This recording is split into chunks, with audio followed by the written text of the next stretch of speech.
And we are live, lights on, lights, camera, action.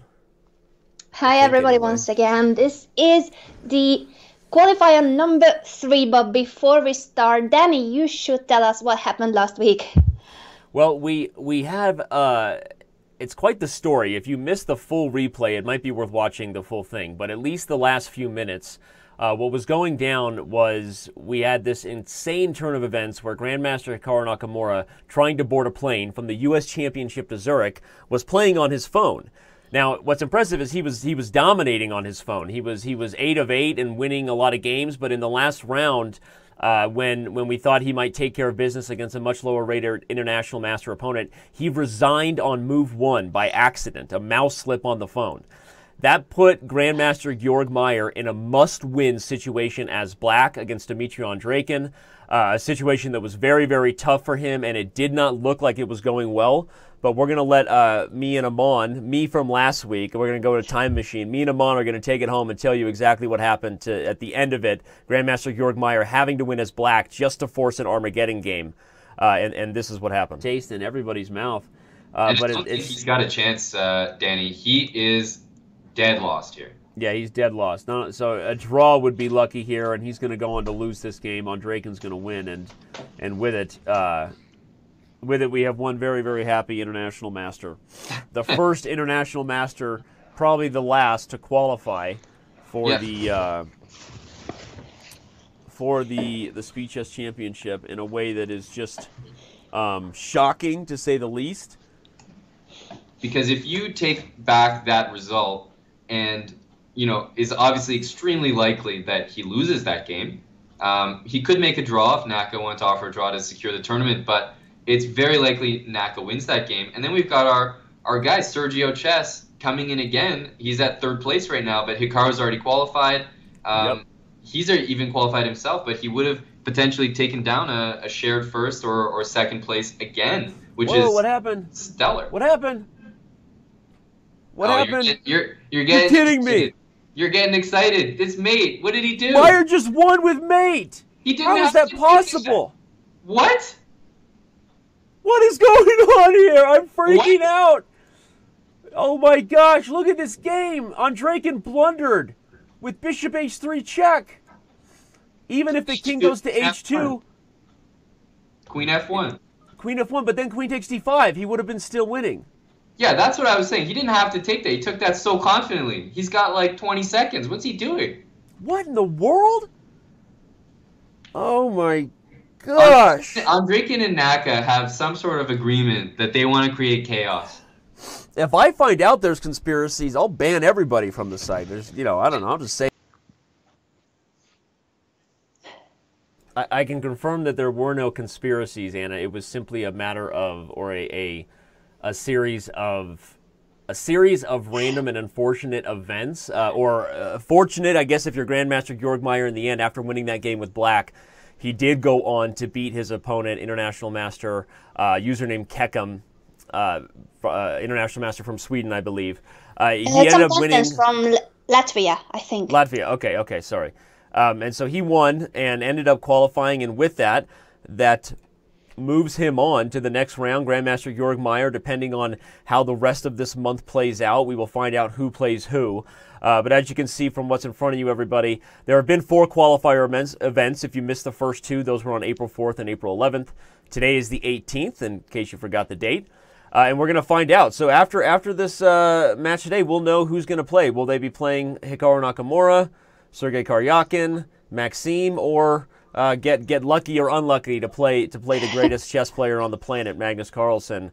The way it's decided, Anna, a small rules change. For those who've been following the event super closely since the beginning would know that the original idea was that the qualifiers would be paired off in rating order, meaning the lowest rated would have to play Magnus. But now we felt like that one that might even encourage sandbagging in some ways. We ended up deciding to go with the opposite, that the highest rated of the qualifiers. So if it's Grandmaster Georg Meyer, if it's Grandmaster Sergei Grigorians or whoever qualifies today or next week, the highest rated will get to choose their opponent. And we think that makes it actually more fun because let's say Meyer decides that he wants to play MVL. Is he making a statement? Does he think he can beat Maxime, right? So we're actually letting the qualifiers choose who they will play of those top 4 studs that we listed there, Nakamura, Karyakin, Carlsen, and Maxime. So I think that's a little bit more exciting. Wouldn't you agree?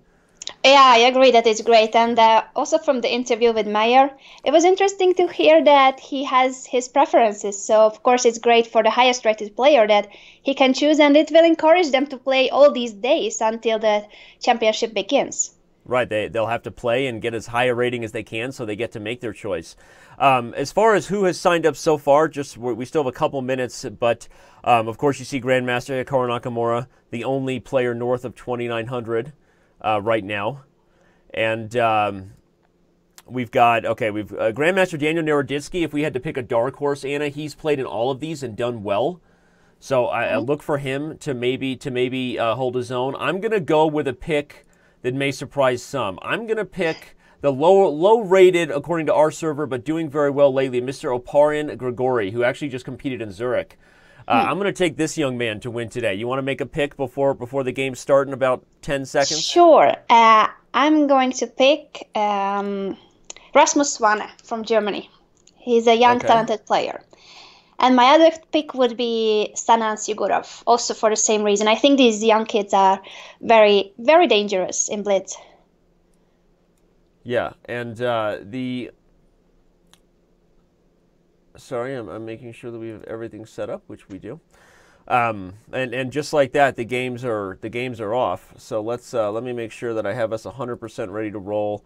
Hikaru Nakamura paired off in the first round against MVP Chess. So that should be fun, and we're off. All right, we have a weird Trumpowski from Hikaru. Hikaru probably varies his openings more than any top player when it comes to playing Blitz versus his tournament play. Yeah, missing the Queen H5 moves that he tended to play a couple of years ago. Yeah, Anna's referring to Hikaru Nakamura's choice of E4, E5, Queen H5, or even C5, right? Hikaru would play it on the Sicilian as well. So Hikaru, I think, at some point decided that maybe those types of shenanigans don't belong with the best players in the world, or he just got bored, maybe more likely. Another top player here, Grandmaster Lanier Dominguez Perez. That is Sebastian on our site. He is the top player, one of the best rapid and blitz players in the world. And he's probably been the most consistent top player in these events, Anna, who hasn't qualified yet. And I know from him personally, he really, really wants to. In fact, he was upset to me that I didn't even get him, that I didn't extend an invitation to the main event. So he really wants to be involved in this thing, and we'll see if he can pull it off in these last 2 weeks. I'm rooting for him. He's a very nice person. I met him several times, and if somebody, then I wish that he wins. Of course, there are many other nice players, so maybe I shouldn't make a who is nice, who is not nice list, but he's one of those really nice grandmasters. It's always dangerous waters to tread. Who is nice? I know. I agree. That's why I keep myself. Nice. That's why I keep myself on the not nice list. It's just easier that way. All right, and here we have Oparian Grigori, who, as we said, just competed in Zurich, where Hikaru Nakamura won his third Zurich Chess Challenge in a row. So add that to another list of three-peats for Hikaru Nakamura. Certainly right up his alley with the rapid format they have there, and Hikaru did very well. So those are 3 games that we pulled up right away, but of course there are plenty more. For anybody who wants to follow games themselves, if we're not following your favorite player, just go to Chess.com and log into the live server. But okay, let's pull up some of the other games. Let's see how.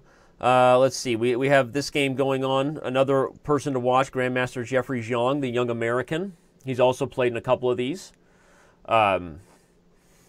We got a number of games to keep our eye on here. Let's see. Let's open up the other one who's already qualified, Grandmaster Sergei Grigorians, who is playing and currently taking on FIDE Master Cerrito. That's the username. But yeah, I think so. It's funny that they both have Spanish handles, but they may not be Spanish, at least not Sergei. But I think Sergei might have stepped away from his computer. We see this happen sometimes in these online events. He registered and maybe then wanted to go make a cup of coffee, got lost in the world of properly grinding his beans, and before you know it, he loses on time. Look at that. Might be that incredible because he did very well even last week. So after having qualified, he played once again and he did very well. So it's a pity for him. Yeah, that is surprising. So we will close out of that board. Let's go back to Hikaru Nakamura as he shows everybody why he is so feared and rapid. Look at that clock. Wow. He has more time to play right now than what he started with, and that's because the time control is 3 minutes plus 2 seconds for every move. So if you play fast enough, faster than 2 seconds a move, you can actually theoretically end with more time. Now that almost never happens, but it's probably going to happen here. Yeah, he has almost made 30 moves, and as you mentioned, he has more time than at the beginning, and he's winning. Yeah, he's choosing to go for this plan of perhaps he's going to go gobble up this pawn here and then turn this pawn into a passer on the h file. I guess maybe bishop f7 check and then bishop takes g6. Yeah, like this seems to be an easy game for Hikaru.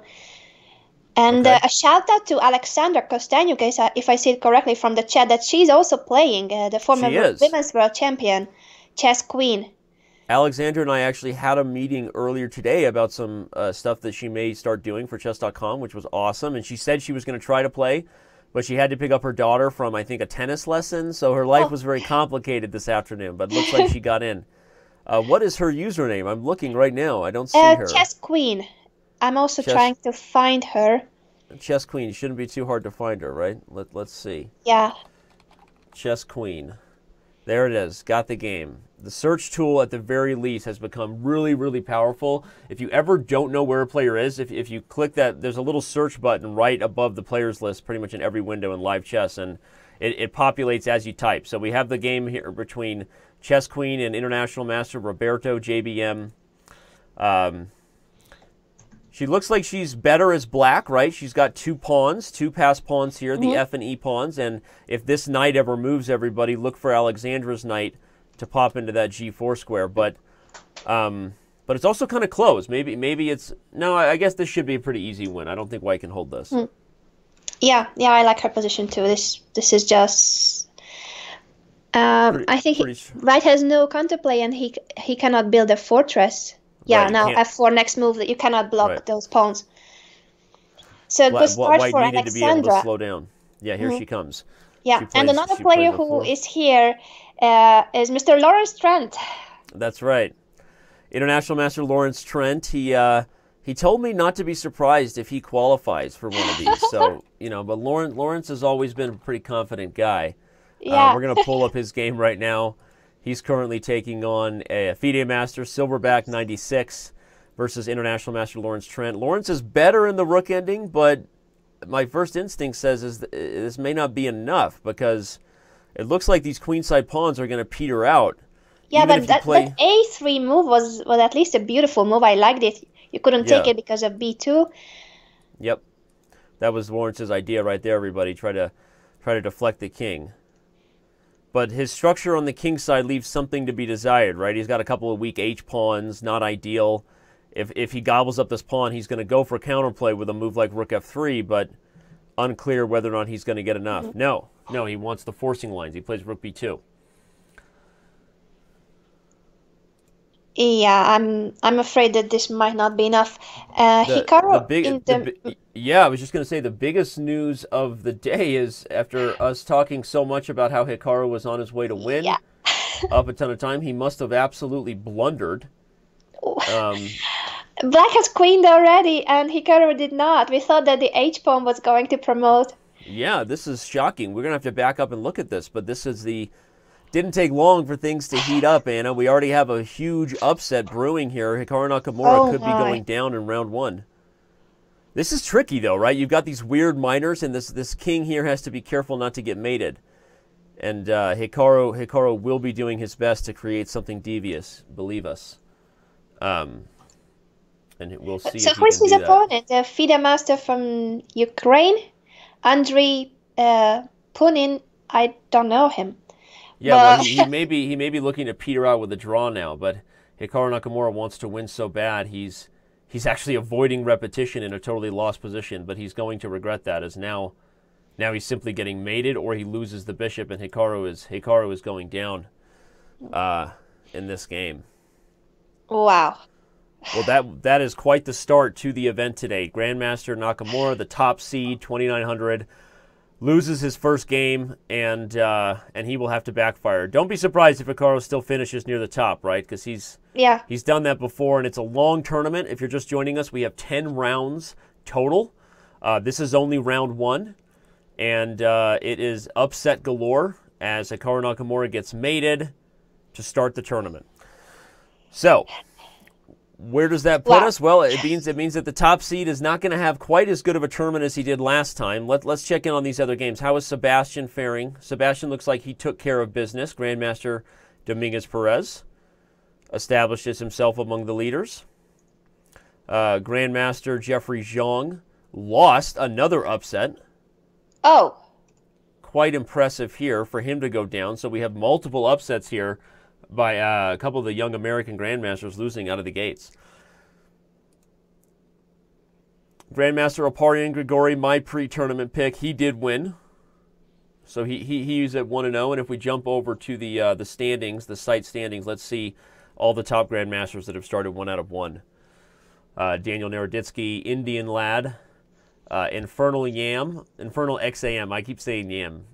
Infernal Exam. That's what it is. Amon told me that last week. Infernal Exam. I don't know why I make up weird stuff when it comes to Chess.com usernames. Who is Daro 94? I don't know. Let's try to find him. I'm gonna copy the link and open it over here, and let's see who he is, because he is currently ranked number 1. Oh, it's Darius Schwierz, the millionaire chess winner. Yeah, so no surprise there. From Poland. Yeah, Grandmaster Schwierz is Daro 94, in case you're wondering. So very strong grandmaster from Poland. Currently living in the States, though, right? Attending as a student, I believe, to Webster University. Is that right? Yes, he is. Okay. All right. Well, the tournament's just getting started. We have to pace ourselves. I tend to get too excited out of the gates here. We have to pace ourselves. What about checking the bottom of the table, the upsets? I know it's not nice from me, but since Hikaru lost, I would like to see the rest of the grandmasters who didn't win in the first round. Yeah, absolutely. Let's scroll down to the first list of those who started 0-1, rather than those at 1-1. And you see topping the list is Grandmaster Hikaru Nakamura, Jesus Ibarra, a rapid specialist, one of the ones we see winning. Sorry, it's Jose Carlos Ibarra, not Jesus. But Grandmaster Ibarra from Spain is one of the top rapid players on our site. He's won himself a few Title Tuesdays. So he lost. Grandmaster Jeffrey Zhang lost. Grandmaster Victor Mikalevsky. So a number of upsets to start the event. Grandmaster Alexander Fishbein. And Lawrence is not done yet. So let's follow Lawrence's game as they finish up toward the end. Looks like Lawrence is desperately trying to win, but unable to do so. And now we're just going to have a draw. As I switch back to the proper board, Lawrence was trying to win as black in this position, everybody, before the queen had been had. Where the key, everybody, is that this pawn cannot be captured, as it would be stalemate. This is a famous trick, and so eventually he just abandoned the idea of, let's say you give some sort of check and you take, it's a draw. So White was able to hold a draw due to this tricky situation with the bishop pawn, and it looks like they are about to agree to a draw unless Lawrence finds a way to get some sort of tricky checkmate, but not likely. Is Alexander still playing? Alexandra. Oh, Alexandra. Yeah. It looks like she is. Good call. In fact, this one is much more interesting. Here she's trying to defend a rook ending where she's down a pawn. Looks like this should be a draw. She's established this nice rook on the 8th rank. Mm-hmm. Usually that means black has enough to draw with the rook on the long side and the king on the short side. Oh, wow. But after rook a7. Rook a7, I think the move was going to be rook g6 check. And black is still holding. I think so. Oh my, it's too quick to we ended up getting that position. Oh, yeah, we ended up getting that position, Anna, because White eventually played rook a7 and Alexander indeed played check. And then so we will see. But yeah, you're right now. This is a draw. Right. So the idea, everybody, is that white, to win these types of endgame, would actually like the pawn and the king's roles to be reversed so that the white king can shield himself from checks. But in this situation, it's a draw because if white does not repeat, black will simply open up the floodgate of checks, bringing the rook behind the pawn, and there's really nowhere for the white king to shield itself from rook just check, check, check, check, check. So this is a theoretical draw known as it's an active defense, a Philidor draw. But good defensive technique from the former women's world champion. And cool to see her playing. We'll see if she can be there in the mix there in the end. I mean, she's certainly way underrated at 2,100, right? She's not a 2,100 player. I'm rooting for her. Yeah, I think I am too, secretly. But yeah. All right, so that was fun. Round 1 is almost in the books. And what other games are still going? Let's check it out. Looking for some other games that are still going. Looks like we have one other game that is still in progress right now. Another rook ending. This one likely also a draw. Despite the less than ideal setup of the rook and king here in the corner, everybody, this position should still be a pretty easy draw, I think. Yes. Yeah, you can even just wait passively. Nothing to do. The rook can just wait. Yes. So white can only lose this if white freaks out right now. Oh, look at that move! That's a creative way to draw, right? Force to stalemate. Beautiful move. Unnecessary, but beautiful. Since we want to take moments to make it instructive for our members as much as we can, to point out even a move like rook e1 instead of rook h2, the point is that with this knight pawn, even if you give black the ideal setup, there's simply no progress to be made in these positions because black is unable to force the king away from the pawn. Attempts like this to backdoor would actually lose to rook e3 check, followed by takes the rook. So good to note for all the members out there, the only way you can really lose this kind of endgame with a knight pawn when your king has gotten in front of it is to go crazy. If you literally just sit passively, you pretty much can't lose. But of course, the player playing white found that really creative way to sacrifice the rook for stalemate. But still, this is just a draw. Now they're just wasting our time, Anna. Yeah, I know. It happens sometimes. Also, the first week of the qualifiers, I don't know if you saw one of the players. What was his handle? But Eman was really, really mad at him because he was just making the stream longer, like pointlessly playing completely drawn positions. Yeah. Wanted the attention, I guess. Yeah, that's what Eman was claiming. Well, we have. So apparently I'm wrong that Sweers did not attend Webster University. He attended St. Louis University, and he is a member. He was a member of the Archbishops. He didn't compete for their team in the final game for the Pro Chess League, but he did help that team on their way to winning their first Pro Chess League championship. So thank you to my team for helping correct my facts. Love that. Okay, so the next round has begun. I mean, obviously, a big game is going to be to see Hikaru Nakamura bounce back from that horrific first round loss, and he's doing his best to play a dubious opening as black. So we wish him luck. All right, the game. I think we should. One of the first Grandmaster on Grandmaster battles here. We have Grandmaster Robert Hess, our own buddy, usually doing commentary, is playing against Opari and Grigori. So this should be an interesting one right here. The chess queen is in progress in her next round game. I need to pull that up and make sure I'm following her. Yeah, I'm trying to find her as well. Okay, she's actually taking on the FM who drew Lawrence, I believe. Silverback 96. Yeah. So she's now white against the same FIDE master who drew Lawrence. And we will keep an eye on Alexandra's progress for sure. Some of the other top games this round, International Master Kekam is back, the one who was robbed via the Armageddon battle with Georg Meyer. For those who've been with us the whole time, you know that we showed a clip of last week's show where Georg Meyer won in a completely lost position to both tie and then eventually beat International Master Kekam here. He kecked him while he was down. You don't kick them while they're down, but he kecked them while they were... That's my first ridiculous pun of the day. You're welcome. It wasn't too bad, Danny. It wasn't too bad. He kecked him while he was down. Grandmaster Sebastian, that's Dominguez Perez, also playing again. So we'll keep an eye on this one. But where do you want to focus our efforts so we can give the fans something educational about a game? Let's pick one. I think your pick was nice. Mr. Hess versus Gregorian Oparin. Grigori Oparin. Robert knows these positions really well. I'm already going to say, I don't remember this exact opening. Maybe someone on my team can help. But last week, Anna, I'm pretty sure he won as black in a similar affair against Grandmaster Lanier Dominguez Perez. So beating Sebastian, obviously with the black pieces, is no small task. And I think it was the same opening. Here, everybody, black has a very strong F-file and is looking to bring pieces to. In fact, here we go. A sacrifice on H3 right there, right? Yep.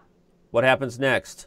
Help me, yeah, I'm freaking out. if you take it with the pawn, it's just a pawn down, and if king takes, now the I king believe may end up getting checkmated up there, right? Yeah, queen h6, and then king G3 g3. seems forced, and then two options, either bringing the knight around or something like rook f4, and yeah.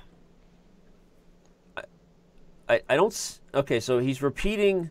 He has perpetual inversed case, but I think he wants to play this for a win, so what could be his plan? I think that he gave the perpetual just to gain a little bit of time on the clock, everybody.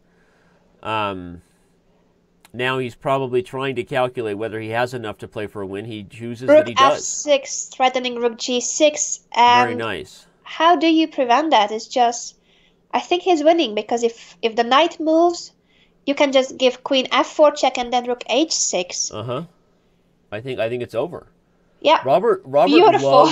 Robert loves making me wrong, and as soon as I pick Mr. Grigori to have chances, Robert has to go beat him with the black pieces. So I feel like Robert's making this win personal with this beautiful attack. Yeah, it's definitely personal. And shout out to David Bruce, who is here in the chat, and he's also suggesting moves. And he pointed out as well that the threat was queen f4. So knight h4, g5 happened afterwards. Rook h1, but this seems to be desperate.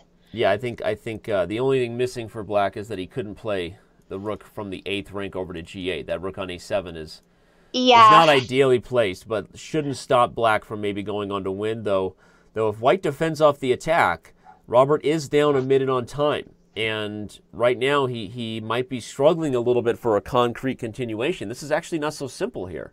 Yeah, you are right that since the rook is on a7 and not on a8, this is not winning yet. Maybe it's not winning at all. Yeah, somehow the it didn't seem to matter, but it always matters when your pieces aren't properly coordinated. And here, black is just down enough time to perhaps allow white to coordinate, and who knows what's going on here. Yeah. Oh, wow. Kudos to Oparin for surviving that position where we thought he had to resign, and now this is still game on. Absolutely. Yeah, this is interesting. Robert is not down a pawn, everybody, in case you're counting. We have this 2-on-1 on the king side, but that's because black possesses these doubled e-pawns, which are very useful. They control squares and actually are the reason why the f-file became so dangerous. But if black doesn't do something with the activity, if you do get the pieces off the board, probably white has a tiny bit of an edge in the endgame, just based on that small positional factor. Okay.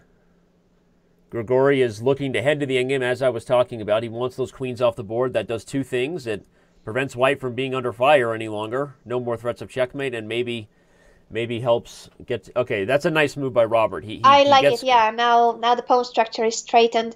But he's seriously down on time, only 18 seconds. So he fixes his pawn structure weakness, but he hasn't been able to turn back the clock. We'll see if he can hold this position despite almost living off the increment at this point with only 20 seconds left. Whoa. I think it's going to be a draw somehow, but this was still beautiful. Knight takes h3 and all the mating attack. We went to the board with good timing, which is rare. Usually we're a little late, or at least I am. So that was, but white is playing for a win now, yeah. Yeah, pushing, and now I'm looking at moves like knight to b4, Anna. Yeah, here he comes. And if the knight gets the d5 and the d file becomes open, this may not be so easy for Hess to hold. Yeah, I like his knight maneuver though. Knight a5, knight c4. Next could be knight e3 with a g2 I was going to target. say there was a threat of rook takes g2 on the board because of Yeah. the fork. Simplification is going to happen here, and the rook ending offers less, I think, to white than it was before. So more likely, you're right that we will get a draw now, but white's still in a little bit of control with the more powerful rook here.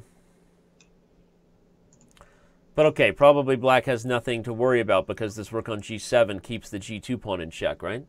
Yeah. I'm checking the other games. Alexandra has an exchange up, and I think she's going to win this. Sebastian has won already. Okay. I think. Okay. Or not. So Maybe I'm not checking the correct tab.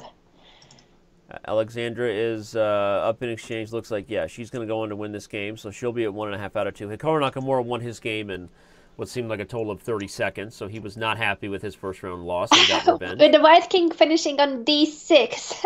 Yeah, no, Hikaru Nakamura won his game in fancy fashion, as you can see right here. Not fun to get mated on d6. All right, but let's stay focused here. Let's see, since this has been the game of the round, we'll see if the likely result being a draw happens or if one of these players can swindle the other under time pressure. Loves me a good swindle. I mean, I think if I had to choose, I'd prefer someone blundering away a game than playing well to a draw. I'm just being honest, right? I mean, I'd rather see something nasty. More action for us, for sure. More action for us, right? Exactly. All right, here comes the white king. He's running. Things are about to get weird. It's about to get awkward. I think white gets a queen first, but if Grigori pushes this too hard, Robert could win. Oh, I still think they will make a draw, but yeah, I wish there was a result. It seems very, very strange what's happening here.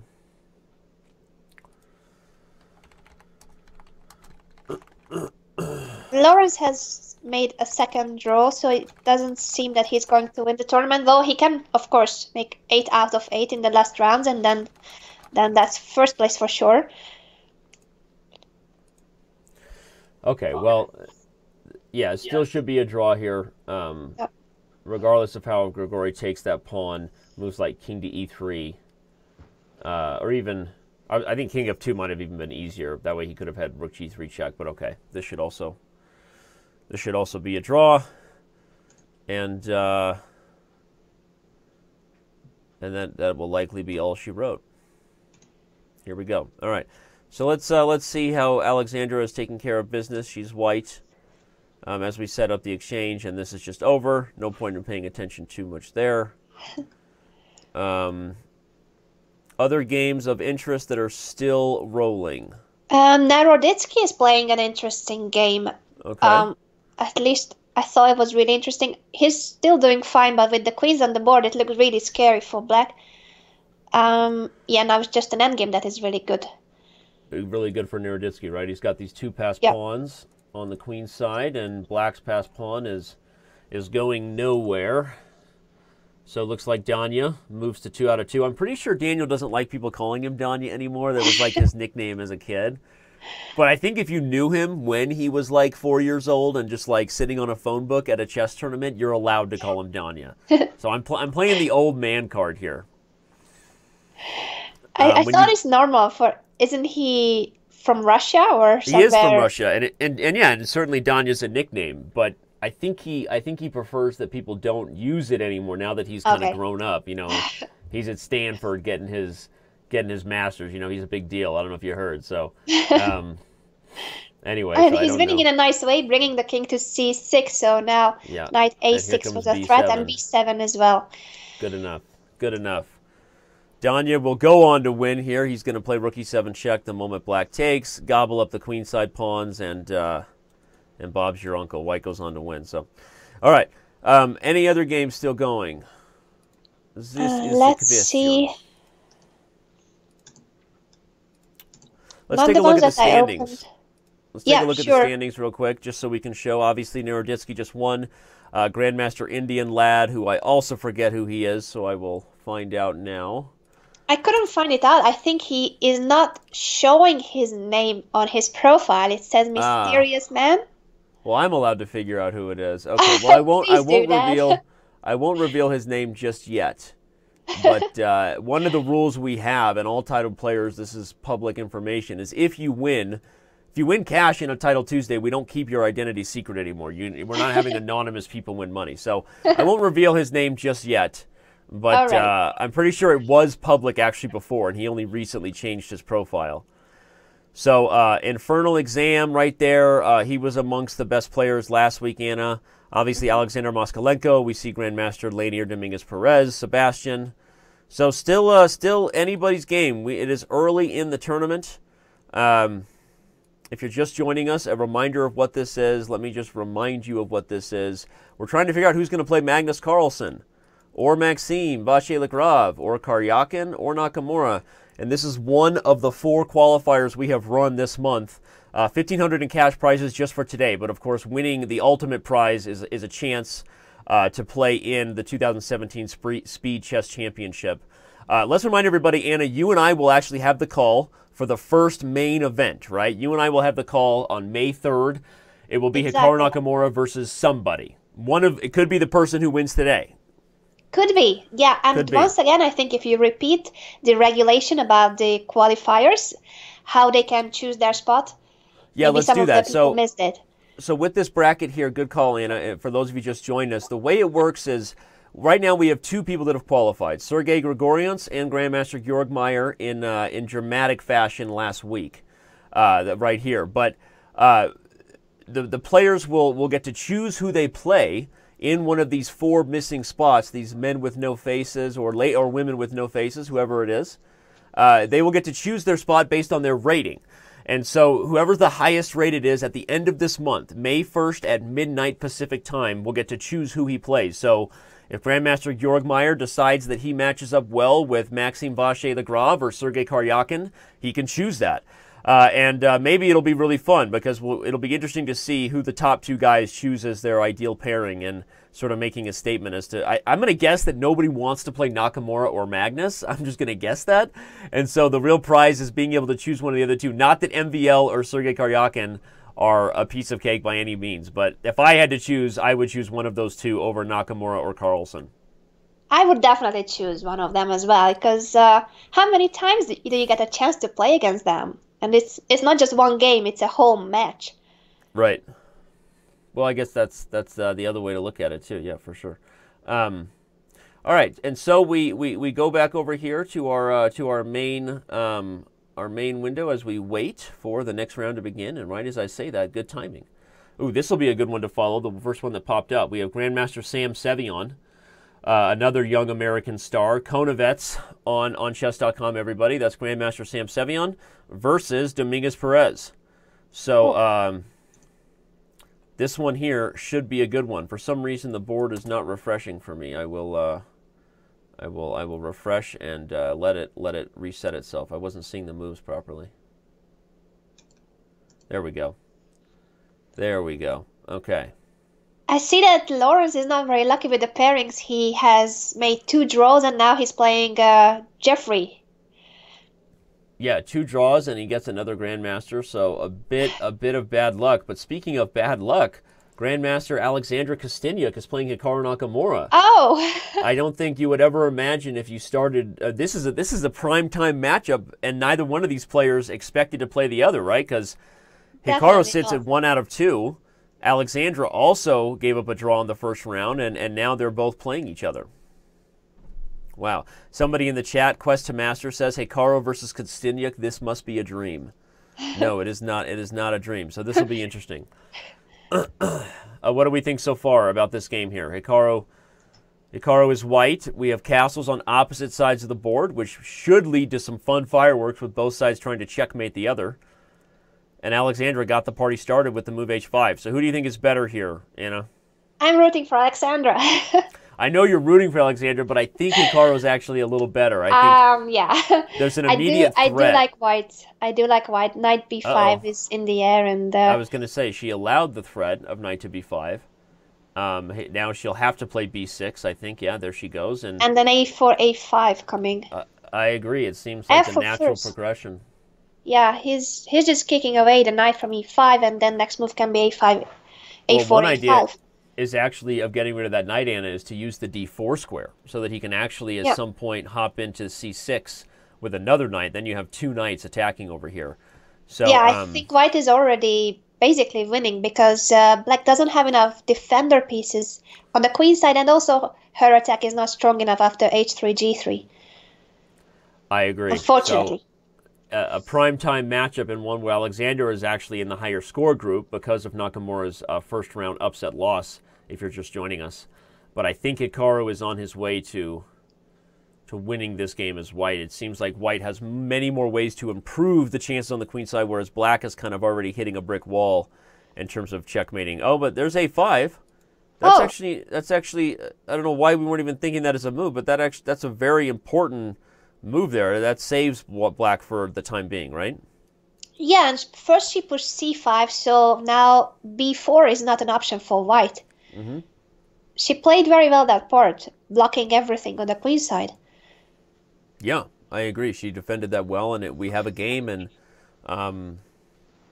not going to be a one-sided affair. So we'll keep our eye on this. We also have the game going down between Grandmaster Lanier Dominguez-Perez as white, Sebastian versus Konovets, Sam Sevion versus Dominguez-Perez. Looks like something went wrong in the opening here. I don't want to go out on a limb, but it makes me think that Dominguez-Perez is not afraid to use his preparation because he certainly outplayed the youngster in this Lopez. Let's see. So he played this delayed exchange on c6, which is a tricky little move order. Leads to an immediate strike in the center where white just hopes to be positionally better, everybody, because of the weak pawns. But where did it go wrong? It looks like somehow Sam is probably allowed e5, it looks like. Yep, there it was. So on move 15, he allowed e5, which the moment that breaks up the pawns, you're really dealing with a very weakened pawn structure. And I think Dominguez-Perez is already just better here as white on move 18. What do you think? Yeah, I agree with you. I like white's position a lot. So I think that Sebastian will win it. This move knight to d5, everybody, is more than just an offering of an exchange. It opens up a discovered attack. The bishop on e5 has a rear view mirror on, and the bishop is keeping eyes on the rook behind it. That's actually a very strong move. It looks like he's likely to just win the exchange, right? I think Sevion might just have to sacrifice on e5. If I had to guess, I think that, and time also tells us that Sevion certainly somehow got out of his comfort zone. So Sebastian's going to go on to win this game. He sacrifices the exchange the other way, but still we really like white's position and a very interesting and impressive opening approach by Dominguez-Perez. So how's Alexander doing? She's holding her own here against Hikaru. No, she's not. She's for the moment, but I'm too scared of those rooks on the A file. Yeah, I think she's about to get mated. Knight d4. d4. Very, very nice move. Opens up the d4 square for the queen so that at the end of this line, queen takes d4 is checkmate, everybody. Oh, wait. It's c5. He just missed a forced mate. Hikaru just missed a forced mate. Rook check. No, I'm wrong, I guess. There isn't, it's not actually a forced mate. For some reason, I thought I was forcing you to b6, but I can't take on d4 unless it's with check, because then you get queen e2. Yeah. Okay, so c5 is the idea. Wow. And where is the follow-up? What is Hikaru about to do to blow our minds? I don't get it. Is this forced? I feel like this might be still... Okay, oh, knight... Does he want knight d6? But then I can take with the knight and I defend the b5 square. He wants to get the other... He wants to free up the b5. I was going to say... Oh, and then queen a6, yeah. Queen a6 this is winning. Queen a6 and queen c6 mate. Okay. Now white can win in multiple ways, but this is the fastest. Takes with check, and then the rook is going to come queen to e1. takes d6 mate. Oh, Beautiful. queen takes d6 is mate. Easy, even easier. Yeah, I was analyzing that you would take c8 and then you would play rook e1 check, but queen takes d6 is a fancy way to end things right there. Okay, well, we called it when Hikaru lost his first game. We said don't make up your mind. Usually nobody goes undefeated anyway, so Nakamura slowly working his way back in. Let's see some of the other results that have finished. Grandmasters Viad Azoria, Grandmaster Tennis Master. I think I remember who that is. Let me bring it up. Tennis Master Quesada. Grandmaster Quesada, from Cuba. Grandmaster Quesada is right there at the top.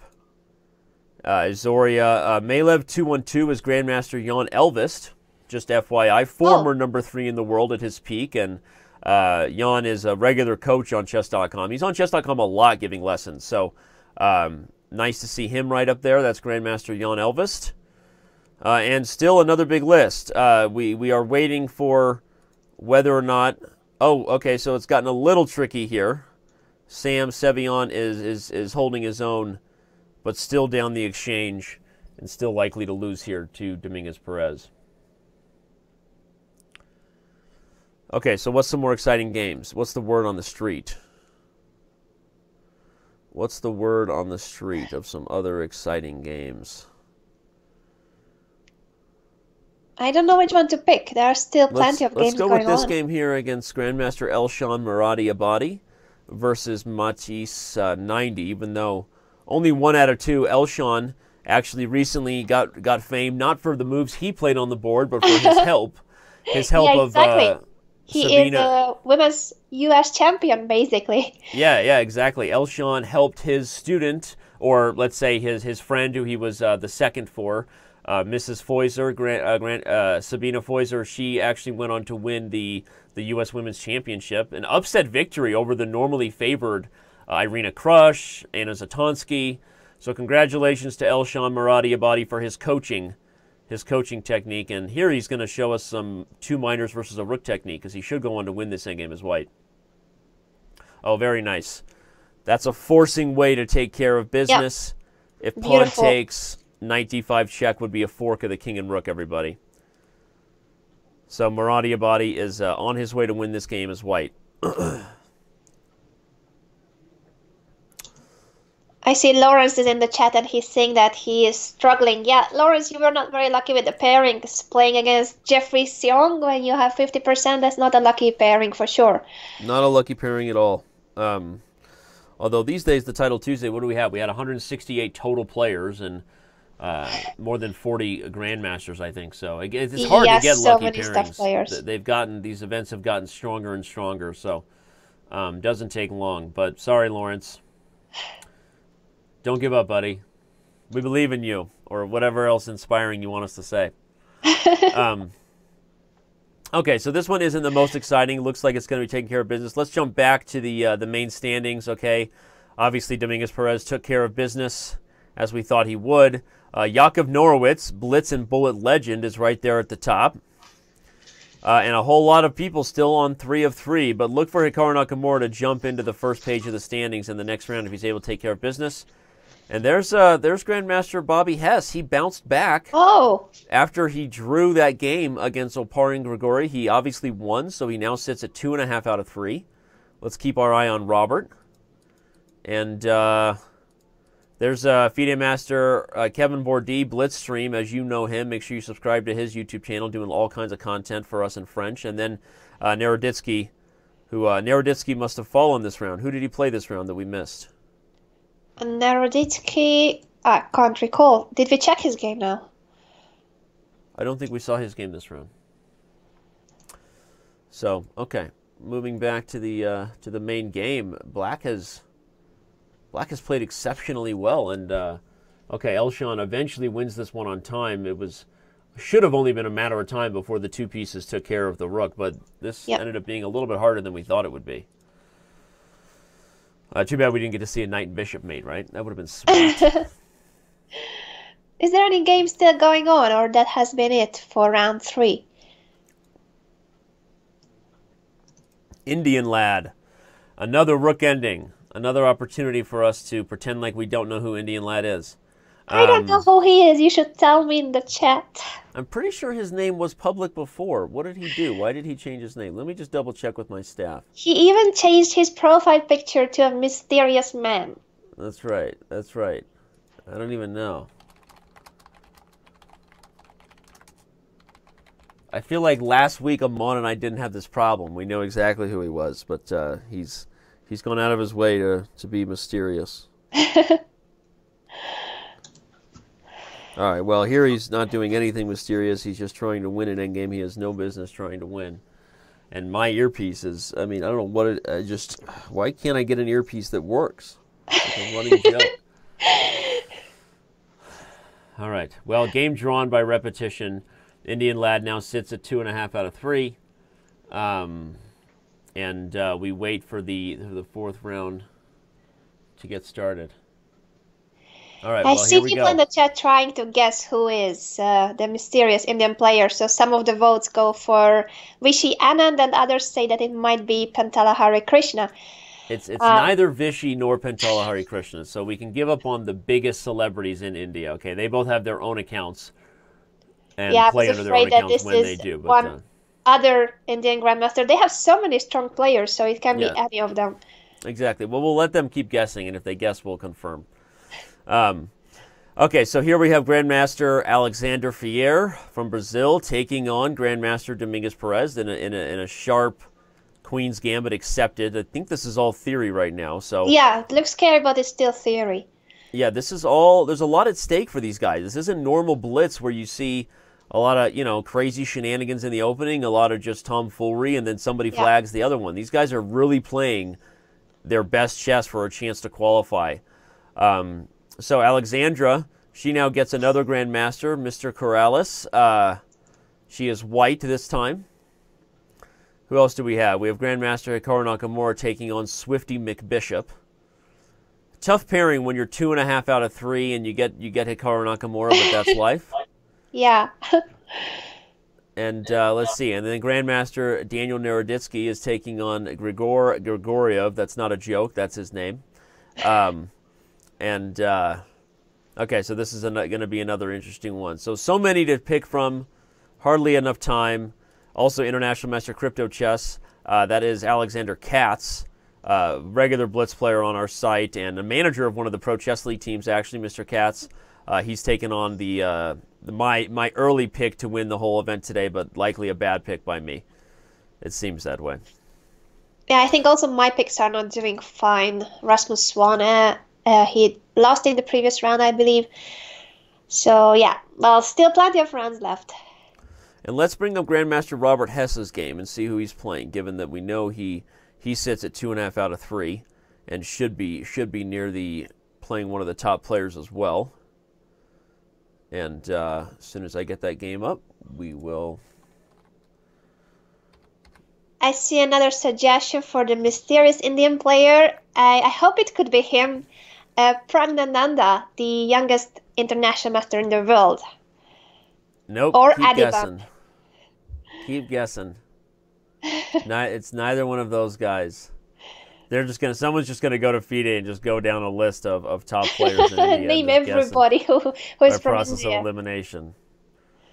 So, all right. Well, let's focus on. Let's see. So, what's going on in this game here? Katz his attack is slowly petering out, but that is a dangerous pawn on h6. Black always has to be careful not to get mated there.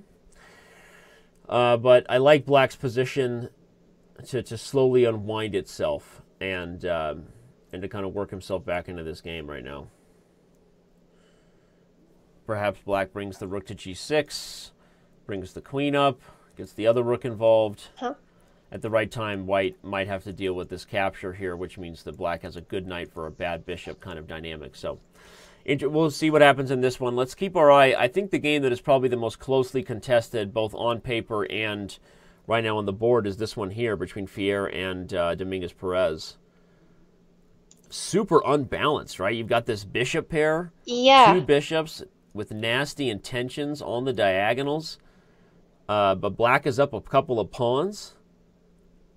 Yeah, very ugly pawn structure for Black, but with a pawn up or two, this is something that they are used to playing with. Why didn't White take on e7 last move, and why doesn't White take on e7 now? Okay, now he does. Yeah, now he took it, but it's interesting that he didn't take a move earlier. Yeah, I don't understand. I guess other than the fact that he figured the pawn wasn't going anywhere because it was so weak, but So how do we evaluate this position with black being still up a pawn, but positionally, you know, black has a lot of problems here. This e6 pawn is under fire. Let's see. You know, the good thing about dropping the e7 pawn is that now he can finally move his knight because the rook from e8 is protecting the e6 pawn. Yeah. So maybe that's why I didn't want to take so quickly on e7. Point. Well, what White would like to do, or sorry, what Black would like to do is to maybe eliminate this weakness with a move like e5 and opens up the bishop on g7. But if you do that, the opening of the board probably still favors White because that light square bishop is such a monster, staring down the pawns on the queen side. So this is an unbalanced one for sure. But look for Black to try to orchestrate e5. Maybe now he just plays a simple move, Anna, like bring the rook to c8 to guard the c6 pawn, or not. Yeah, you want knight b3. But what about the e6 pawn now? Is it just dropping? It's just dropping, yeah. And then Fiera is slowly working his way back into this one. Yeah, this seems just bad for Black. Something went wrong. Yeah, and something is still in the process of going wrong. Now Black is no longer up a pawn, and yeah.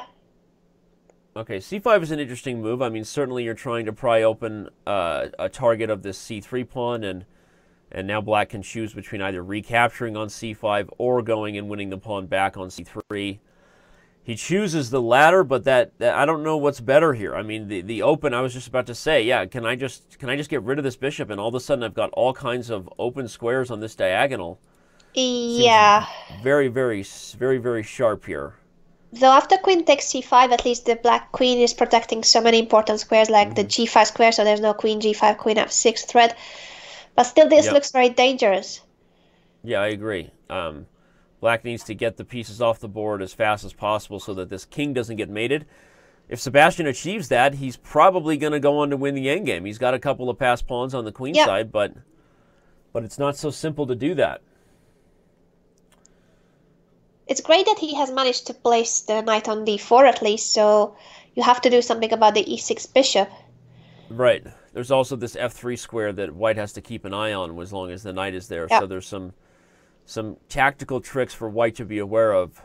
I wonder, can White just go all in and play like h4 and h5 here and do everything? I wanted to suggest that also moves earlier, but somehow it was always Black threatening with something and not allowing h4, h5. Yeah, I agree. It hasn't seemed to work out concretely for White, and now I feel like the more the pieces come off the board, the more I'm liking Black. Yeah, I agree. There's almost a trick here. You can't play queen takes f2 check and then get a discovery, but that f2 square is under fire here. Yeah, in fact, 91. Okay, just straightforward. 91, the pawn falls, and I think Fiera is running out of time here. The threat, everybody, is queen to g2 check by Black, followed by gobbling the h2 pawn and mate. So I think White's busted, and Dominguez Perez is going to move to 4 of 4. Yeah, he's going to move up to 4 out of 4. I'm wondering if there's anybody else who will have a 100% score after 4 rounds. So far I see many draws, but not a victory, a fourth victory. Yeah, no, it'll be tough. I mean, 4 of 4, usually if you start getting in that 6 of 6, 7 of 7 range, you're really separating yourself and putting yourself as chance to win. But I imagine there'll be at least a few others there sitting at 4 of 4. Okay, so after the move queen e6, I think there's a couple options for Black. A simple one is just knight f3 even, which guards the e5 square of check, and then in fact Sebastian agrees and he goes for it. And okay, he's just winning. This is mate in 2, isn't it? Queen h2 and h5. Yep. Pawn h5 first, right? Yeah. Yeah. I mean. yeah. Okay. I thought you meant queen h5. Yeah. No. Okay, so he goes on to win. Let's see if Hikaru Nakamura is doing the same. No, Hikaru Nakamura falls again. Amazing. Amazing. The top player goes down for a second game in a row. I think we have to. Is he playing once again at the airport, or what's going on with Hikaru? If he's playing on his phone or not. Let's go take a quick peek at what happened in this game. Hikaru played a bad opening to start. Kind of some weird chess going on, although he did achieve what looked to be a decent position. Hoping to go on to get something on the king side. Okay, this all seems pretty normal. I'm moving along quickly. He sacrifices the d4 pawn, which seems very strong, and then knight to d5. But going down the exchange didn't matter for white. White is... Yeah. Wow, look at this position on move 30. White is down a rook. Yeah. Yet somehow holding his own in this position. And then, white's pieces quickly come to life and completely destroy black. It's just fascinating. This is an amazing game, honestly. I mean, white... If you look at the position on move, I don't know what, move 30, black is up a rook, and okay, white has a couple of passed pawns, but I mean, it doesn't seem to be that it would be something that wins that fast. Perhaps Hikaru should have been looking to just simplify with like bishop takes h5 and trade, but these two passers are really tough, so he tried to complicate it and cut off the rook's connection, but white gets a huge attack. The moment this file opens up, or this diagonal opens up, black comes under fire and... So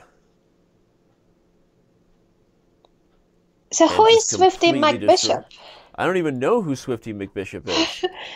Sergei Noritsyn from Canada. National Master. I don't know him. Yeah. But he played very well. Yeah, for sure.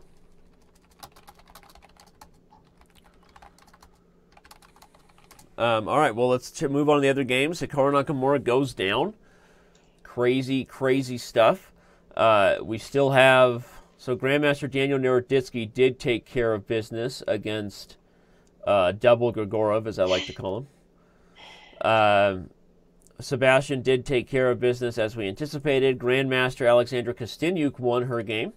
Oh, so she nice. bounces back and sits at 2.5 out of 4 after getting that very, very tough pairing with Hikaru Nakamura. Yep. And who else do we have in the event? It's a good question. I see that Lawrence has won his first game. Lawrence won his first game, which is phenomenal. Phenomenal for Lawrence. Okay, let's take a look here. We've got Grandmaster Quesada, tennis master, taking on International Master Super Jam 1-2-3, and as Amon said last week, we always get at least one rook and bishop versus rook. It happens every single Title Tuesday without fail. I think more often than not, you actually see it drawn, which is pretty good for the defender in a rough time scramble situation. But I usually say it's harder to draw this one than it is to win it. I mean, defending this position can be really tricky at times. Yeah, especially in blitz. Especially in blitz, yeah. So white is making some progress. I'm not sure where they're at on move 50, but we'll see if they can come up with something.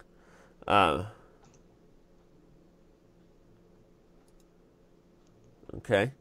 I see that the player who has just beaten Hikaru, he's a Canadian junior player, so perhaps in a few years we will see him in the Olympic team besides the chess bros. Yeah, who knows, right? All right, we've got... Is white going to find a way to create a weird mating net here, or has Super Jam 1-2-3 defended? I think he will defend. He seems to know be what on he's his way, doing. right? Yeah. Seems to be on his way. And what's funny is he knows what he's doing because he's playing it in this way that looks really awkward. It looks like white is one move away from a skewer of the king and rook and just winning, but this is a good position for everyone at home to know because this setup where the rook and king are just separated by a couple squares, and even though it looks like you're putting yourself awkwardly into a tough spot, it's very difficult for white to make progress here because the king protects the rook from making checks. White doesn't have a lot of ways to move forward. Wait, it looks to me like white is down on time. Is he? I Oh. mean, did he just take a draw, or is he... Oh, no, I lost my connection for a second. I lost my connection to live chess. Yeah, I thought the same, that he was losing on time. It looked the same, so somehow their game was quickly disconnected, and then it all came rushing back. So either way, nothing has really changed from what we were talking about. Black seems on pace to draw here, defending well, knows what he's doing. It's just a matter of time before we reach move 50. So let's go back to the standings while these two beat their heads against the proverbial wall here and check out who's on top of the leaderboard. Unfortunately, not Grandmaster Hikaru Nakamura's day. Seemed to play a really good game last game, but ran up against, an insanely awesome tactical performance by White. Okay, they did eventually draw that game, but if we're looking at standings to start this round, there were several still 4-4. As predicted, we still have Jan Elvis, Grandmaster Dominguez Perez, Grandmasters Viada Zoria, and many others. So the games have begun, and let's continue to focus there. Dominguez Perez against Fandarine. Who's Fandarine again? I forgot. I will remind myself right now. Shigeev, Grandmaster Shigeev. Oh, from Russia. Yep.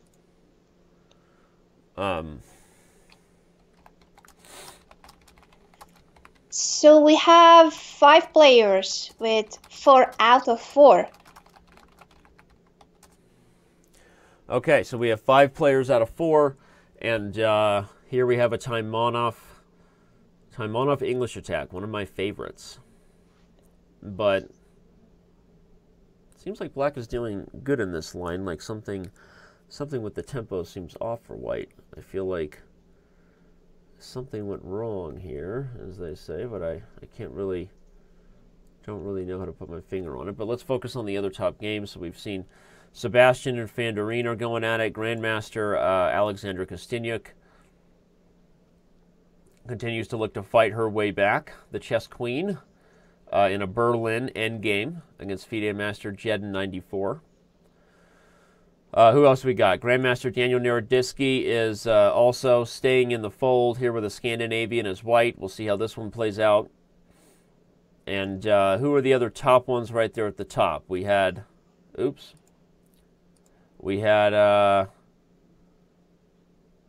Jonathan 113. Not sure someone's calling me. Clearly they're not watching Chess TV. I don't know what that's about.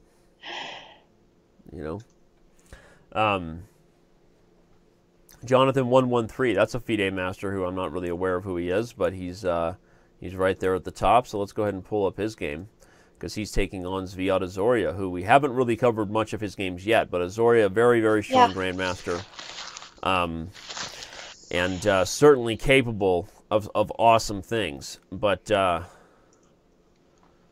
right now he's... I have to point out something really funny. In the last game we had, the one with 100 and whatever moves because of the rook and bishop versus rook, International Master Bursa Paolo won the Guess the Move. Remember, anybody, you can play Guess the Move if you just log into Chess.com and follow the games. You can try to have some fun with that. We do plan to do Guess the Move prize stuff and some bigger things going on with Guess the Move at some point, but we don't feel like we have the tech perfect yet. But he got 62 out of 115 moves correct. Wow, So congratulations. About 50%, but it's just funny to me that he continued to play Guess the Move long into that rook and bishop ending. Pretty funny. All right. So, interesting one here with Azoria. I think White's a little better, but nothing too fancy. Kind of boring, honestly. Let's focus on a game that's more exciting. Okay, let's stick with this one here. Dominguez Perez, as we've said, is really due, or really wants to believe he's due to win one of these. And here he's taking on Grandmaster Shigeev, also very strong from the motherland, Mother Russia. Dominguez Perez is White, and this is kind of what I was afraid of when I said it felt like Black got a good move order. Normally when these double pawns happen, White is further along in either the grip of the dark squares, or sometimes the queens come off, so White gets other kinds of compensation.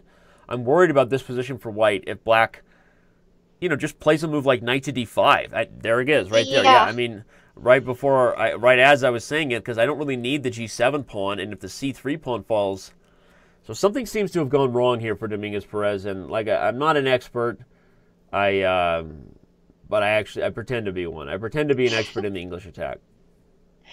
I agree with you, Danny. I don't like this full white. I'm scared of this queen-side pawn structure and the weak king. Yeah, and now black has opened the door. More checks to follow on b4, so I think at this point white would be happy to hold a draw in this game. Yeah. Black always has a perpetual, so... Exactly. Yeah, white's just submitting there with rook e1. If black wants a draw, he has it.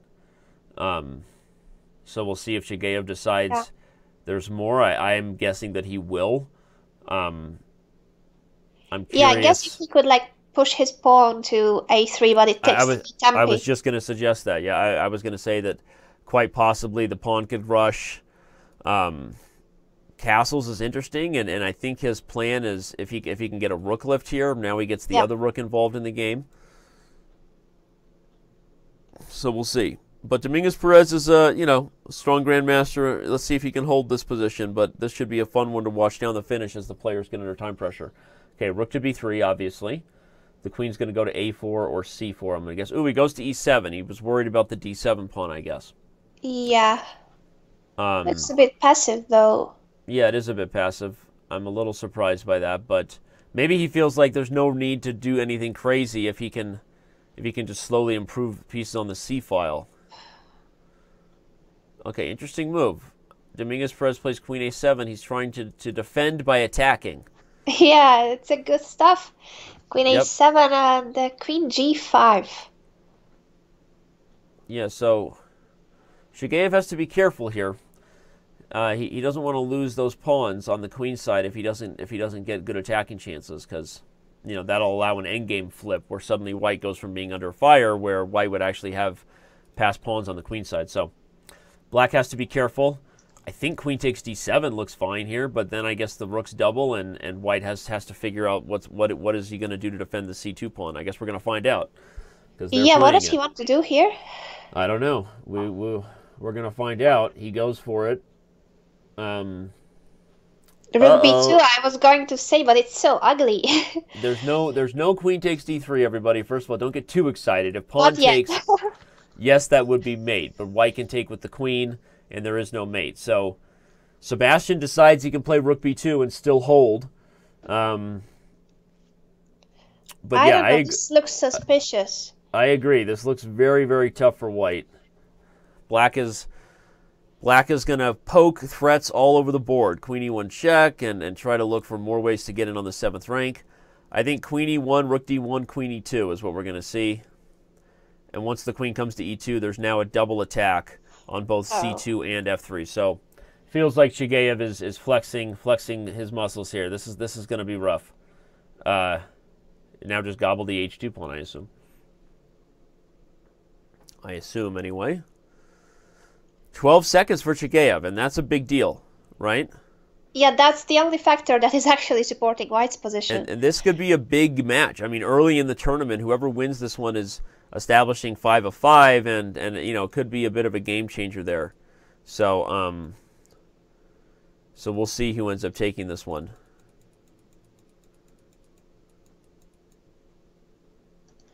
Unfortunately, looks like our boy Lawrence has dropped out. Hikaru still in the fold, still in the thick of things, despite having lost 2 games. Still look for him to work his way back into the tournament, I would imagine.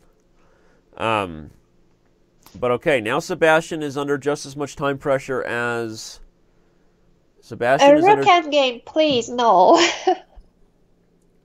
Another rook ending. Just when I thought that it's going to be some beautiful mate attack with the queens on the board. Right. But black is gonna. He's a good Russian schoolboy, Anna. Yeah. He's not afraid to convert his technique into a rook ending. You know those Russian schoolboys. Yeah. He's happy to just go and win this technical rook ending, and yeah, pawn up and an active rook, so he thinks that this is enough. So let's see what's going on in this game here with Zviad Azoria and the FM, the lone non-GM still at 4 out of 4. He's holding his own in Opscode Bishop ending, but maybe not for too long with the yeah, agent maybe G not for too pawns. long. Here comes G6 and ouch. Yeah, down. this is over. It's over. The FM falls. Zviad Bishop Azoria check and moves to a G7. perfect 5 of 5. Azoria now the first person to move to 5 of 5. Yep. So pretty impressive stuff there for Mr. Azoria. Let's jump back over here to the game between Shigeev and Dominguez Perez. The rook ending is what we fear, but this is a little bit of an exciting one, Anna. This isn't so clear. Sebastian's still worse down a pawn, but there's some progress here. He's going to win the G5 pawn, and is it enough to draw? Likely, right? He's going to win the F4 pawn as well. So after all of that fireworks, it looks like Shigeev and Dominguez Perez are going to move themselves to 4.5 out of 5 together. Yeah, it seems, and that will leave Azoria with 100% only. Is there anybody else who can catch them? Mr. Swifty McBishop is right there at 4.5 out of 5, winning again the National Master, swimming with the Sharks today, having a great tournament. The tennis master, so as we know, Grandmaster Quesada, and then Ituri Zaga. I don't know who that is, so I am going to open up his profile. The top player of Venezuela, Iturizaga. Aha, it's his last That's name. his name. Okay. I always look at things and assume it's a weird nickname, like he might be a fan of, It's just a weird surname. Iggy Azalea or something. Maybe he's an Iggy Azalea fan. I don't know. So I just look at usernames and assume the worst. Last thing you would ever do as a username is your real name, right? But okay, so indeed, this one ends in a draw, and that puts both Shigeev and Dominguez Perez at 4.5 out of 5. So a big group at 4.5 out of 5, and only one man perfect on the day at this point, and that is Zviad Azoria. Hoping to separate himself from the field, Azoria is a perfect 5 of 5. Scrolling down this list here to see who else is still playing. Looks like International Master Gabix94 is still playing. Let's go ahead and observe that game. It's about to end. And Ibarra is about to win and get himself back to 4 out of 5. So for those of you who remember, as we said, Ibarra was one of the strongest players in the event, but he also lost in the first round like Hikaru. So he's bouncing back, and he'll be in there in the thick of things at 4 out of 5 after winning this game. Okay. Also, Rock 700 Chess is playing still, I believe. I don't know who he is. Against Underdog Chess. Underdog Chess, my favorite kind of chess. Underdog and another Chess. Rockan game. Rock 700 Chess versus Underdog Chess. Fun stuff. Another rook endgame here. White should go on to win easily. 2-pass pawns are about as easy as it gets when they're connected. So should be pretty straightforward for White to go on and win this one. In fact, it's going to be a nice little mate. The king walking into a pawn mate, everybody. If the move King F7 was played, E6 was all she wrote. So I love when you checkmate with a pawn. There's something about it that just, right? Yeah, I mean, that is really, really nice. Hard to imagine a better way to do it. So, all right. Swifty McBishop has taken on the man who we've been following probably most closely, that being Delaney or Dominguez Perez. But, of course, we need to continue to keep our eye on Zviad Azoria, who, of course, is now showing himself that he's really the man to beat. So we're going to make sure we pull up that game as well. He has taken on our mystery man, Indian Lad. The guessing will be over if Indian Lad wins, so I'm going to say I that. still don't know who he is. So right, well, I'll reveal fair. after that, because at that point, you can't continue to do that. We asked titled players to understand that, and they have to remember. The fans deserve to know if you're going to be playing in a tournament for money on Chess TV. All right. Well, if you're just joining us, everybody, remember that we're only just over the halfway point. There are 10 rounds today. This is round 6 that has just begun. And so we still have a lot of chess to be played. Amongst the leaders, there are all kinds of very strong grandmasters. The favorite on the day, Hikaru Nakamura, not having his best tournament. but still competing, I believe. I don't believe he withdrew. I believe he's competing in there somewhere. With a couple of losses, still hoping to finish at an 8 out of 10 perhaps. And that's the thing about a 10-round tournament, Anna, is you really shouldn't give up, even if you start out, from a less than ideal position. There's still plenty of chess to be played. I'm being told in the chat that the U.S. Women's Champion Sabina Foyser is also playing in the tournament under the handle Voodoo44, and she's on 4 out of 5. Voodoo44? Yeah, that's what I'm being told. I hope I can find her. There it is, Voodoo. Okay, I see. All right, well, there she is. And as we said, Miss Foyser just won the U.S. Women's Championship. We bring up her game right now. She's taking on Jan Elvist. So she just won the U.S. Women's Championship. Lots of great preparation from a guy we covered earlier, Elshan Moradiabadi, gets some credit. But really, she's established herself over the last few years as a good dark horse pick. But until this year, Anna, I don't know that she really had reached her full potential. So congratulations to her for besting a very, very strong field for the Women's U.S. Championship. And she is the reigning U.S. Women's Champion. Yeah, especially after what she had gone through, because her mother passed away a few months ago. Oh, I didn't even know that. Wow. So double Very kudos sad. to her that she could manage to win the championship like this. Yeah. Oh, our best to her, and certainly nice to see someone recover from the family loss in that way. And we'll see how she fares in this tournament. She sits at 4 out of 5, so an impressive score. Yeah. Building on her U.S. Championship. If she takes down Elvis with white, then she'll really be in the thick of things with a score of 5 out of 6. So, best of luck to Sabrina. Okay, so let's go back to the game that was sort of the game of the round. The upset special, Mr. Swifty McBishop, taking on Dominguez Perez. We've got all kinds of weirdness going on here, with an unbalanced exchange of a bishop for a knight, a better pawn structure for Dominguez Perez, but still a lot of weird chess to be played. I think if we had to choose, we like black in this setup. You agree? Mm-hmm. Yeah, I do agree. Yeah, that's a pretty dominant bishop. Shouldn't be too hard for black to coordinate on the open lines and show why the bishop is a better minor piece. On a structural level, too, white has 3 pawn islands, everybody. We don't use that term very often, to black's 2. 3 pawn islands. Remember when pawn islands were a really popular thing? Yeah, but not anymore. Now everything is so dynamic that you can have horrible pawn structure and you might be still winning. Right. Exactly. No, I mean, pawn islands, when I remember reading Hans Kamak's Pawn Power in Chess and being so proud of myself that I understood some pawn play, but now it feels like it's irrelevant. All right, well, white is now playing aggressive and coordinating the pieces there. A solid knight on d4, preventing the move e5 will keep that pony on its powerful position. So this is interesting. Swifty McBishop holding his own once again against a super GM here, and we'll see how this one fares as the tactics heat up. Let's go back to Miss Foyser's game. She's better here. I mean, she's outplaying Elvis here, I think, although maybe I just spoke too soon. Now the a5 pawn's a big target. But okay, a6 is also weak. So an unclear position, I would still prefer white.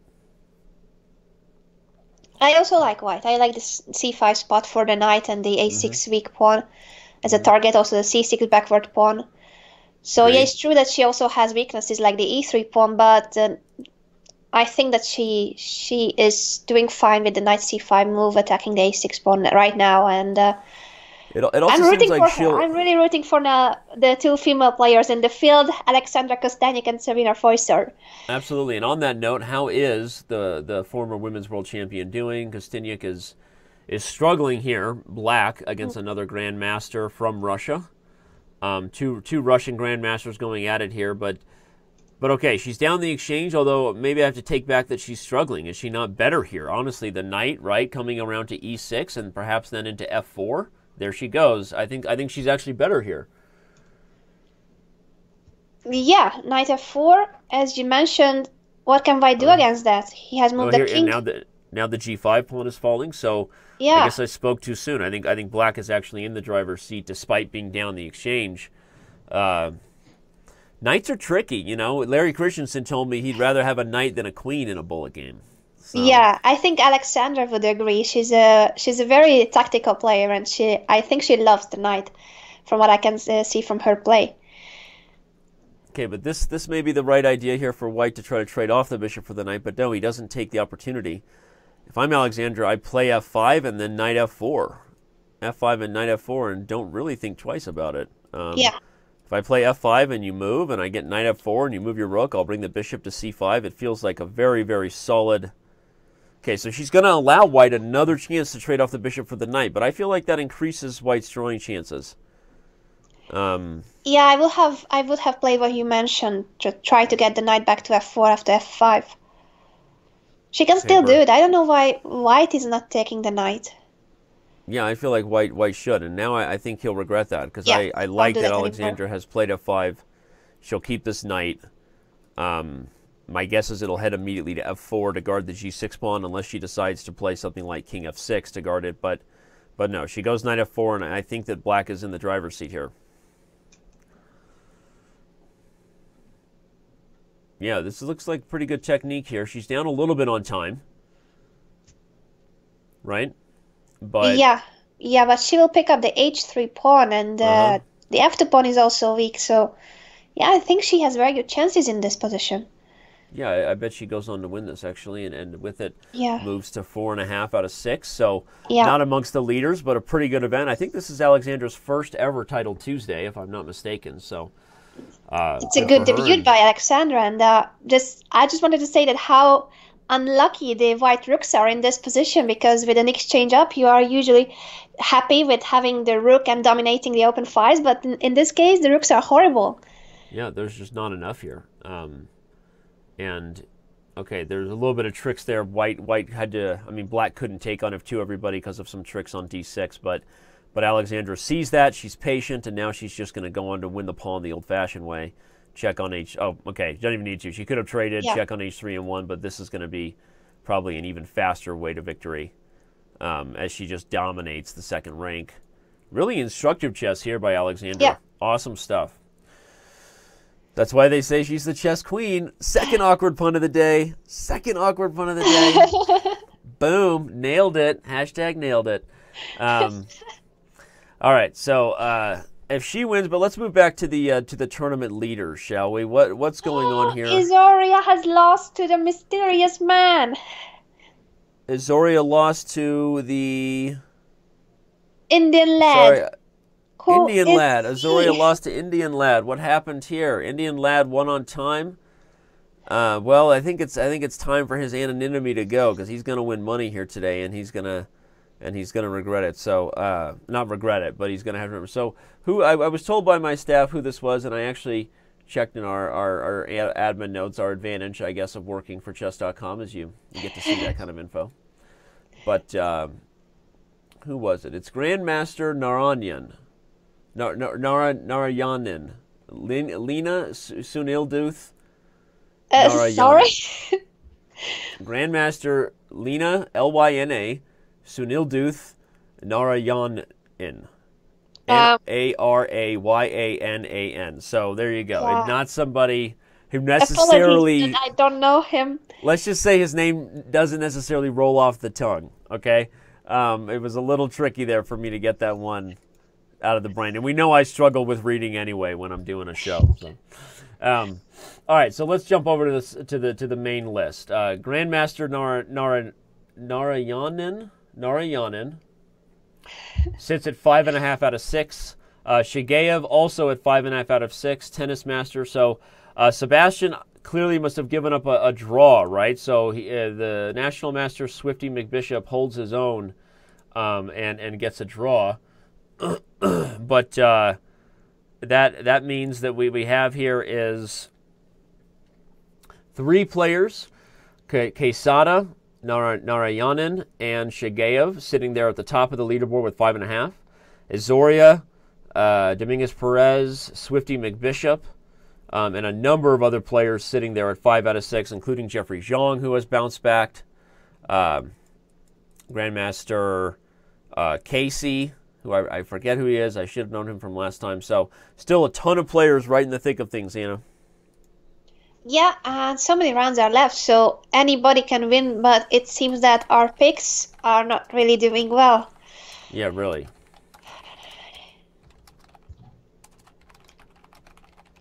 If I had to pick after 6 rounds, I would still somehow say that Sebastian is going to make it.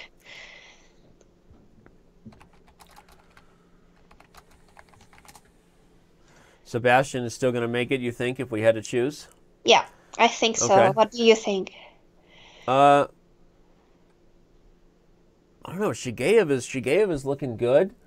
But yeah, I mean, if I had to pick right now, if I had to give a rooting interest, I would probably be rooting for Dominguez Perez, given his commitment. I mean, he loves Chess.com. He's playing. It seems like he plays in all of our events now. He was also playing for the Miami Champions during the Pro Chess League.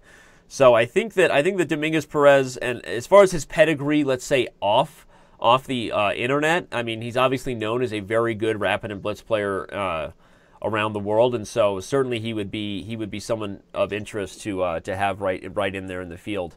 But I don't know. I mean, at this point, I have no idea. I mean, I think that maybe it'll be somebody who's not even on the screen right now, top 10, because this is a very, very closely contested event. A lot of tight games going on. So on that note, what are the only games remaining that keep us from starting? It is Mr. Ibarra versus Bogdan. I forget his last name, but it actually is his real name. I know that. Here we have a Rook and Knight versus Rook, and should be a draw. There probably should be a draw here. Everyone, but they can play this forever.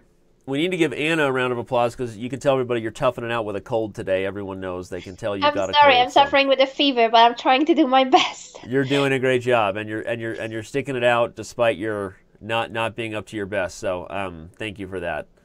Oh, it's okay. I just see in the comments that I'm becoming more and more like my surname is saying, Rudolf the Red-Nosed Reindeer. Rudolph the Red-Nosed Reindeer. That was a good one. We got to give him that one, right? Well, take care of yourself. Right after this, you'll go get some hot tea and something. Yeah, but okay. I promise that for the next qualifier, I will be just fine. Yeah, so Anna will be with us next week. Again, if you're just joining us while these two players play out a game they have no business playing, remember that this is only the third of the qualifiers. There is one more on April 25th, and then only a small break before the first event. May 3rd, Hikaru Nakamura will be playing against somebody. We don't know who that is. But he will be playing against somebody on May 3rd, and it's going to be a blast. Anna and I will both be there. So, all right, this Rook and Knight game is still going on. It's a draw, but who knows? Maybe somebody blunders. Ibarra has probably won similar games. So, another question in the chat is who is Casey? Because I see some of you guys suggesting that it might be Anna Muzichuk. Is it? It doesn't say. So one more player who doesn't show his or her name. I can see that the player is from Lviv, Ukraine, and Anna is from there, but I don't know if that makes us believe that it's her. Okay. I will confirm it is not Anna. It is neither Muzichuk actually right now, and as this player continues to get further, we'll do that. I mean, I try to.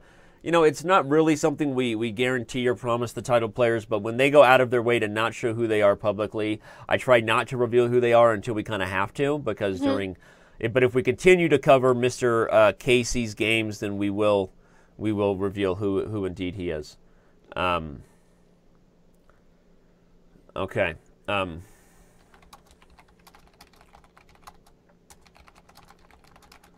Another question in the chat is who is the chess queen, but that is obvious. She is the former women's world champion Alexandra Kosteniuk, and she's doing very well in this first title Tuesday that she's participating in on Chess.com. That's right. Sorry, I got distracted with all the games I'm trying to pull up. So, all right, so we have Grandmaster Dominguez Perez now taking on the legendary Jakub Norwitz. Dominguez Perez is black. At the top of the leaderboard, we have Mr. Shigeev taking on Jesus. Why do I keep saying Jesus? I have a friend named Jesus, so I keep saying. I'm sorry, Mr. Ibarra here. This is an interesting one. Ibarra's game with Shigeev should be exciting here if Black is able to get an attack going. So Shigeev is taking on Ibarra. As far as the leaders of the tournament, we know that there were no longer any undefeateds after Azoria went down. So the three players at 5.5. The other one we should bring up is definitely Mr. Tennis Master, Mr. Quesada, taking on Indian lad, formerly anonymous, now known as Grandmaster Narayanan. Okay, so we have a strange French. I like to say strange French. I feel like it's a bit of a... It is strange. It's not one of the main lines for sure. But it was a Caro-Kann. Oh, it was a Caro-Kann? Okay, good call. I was just testing you. You passed. All right, so it's a Caro-Kann.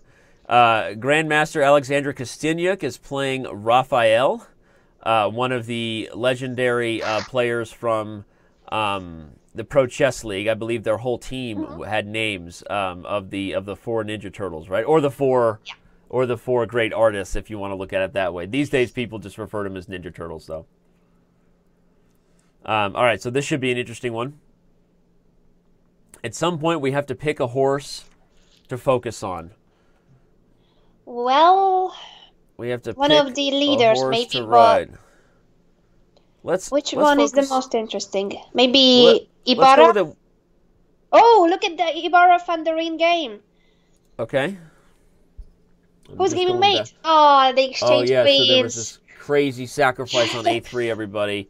This time I was not lucky enough to be there when it happened, but knight A4 was followed by bishop to A3, and it looks like Black is about to blow open the queenside. But White has a kamikaze sacrifice, giving up a piece and then taking back on A3. But still a better endgame, right, for Shigeev. So a well-played idea regardless, and Black is much better here with this knight versus the bishop.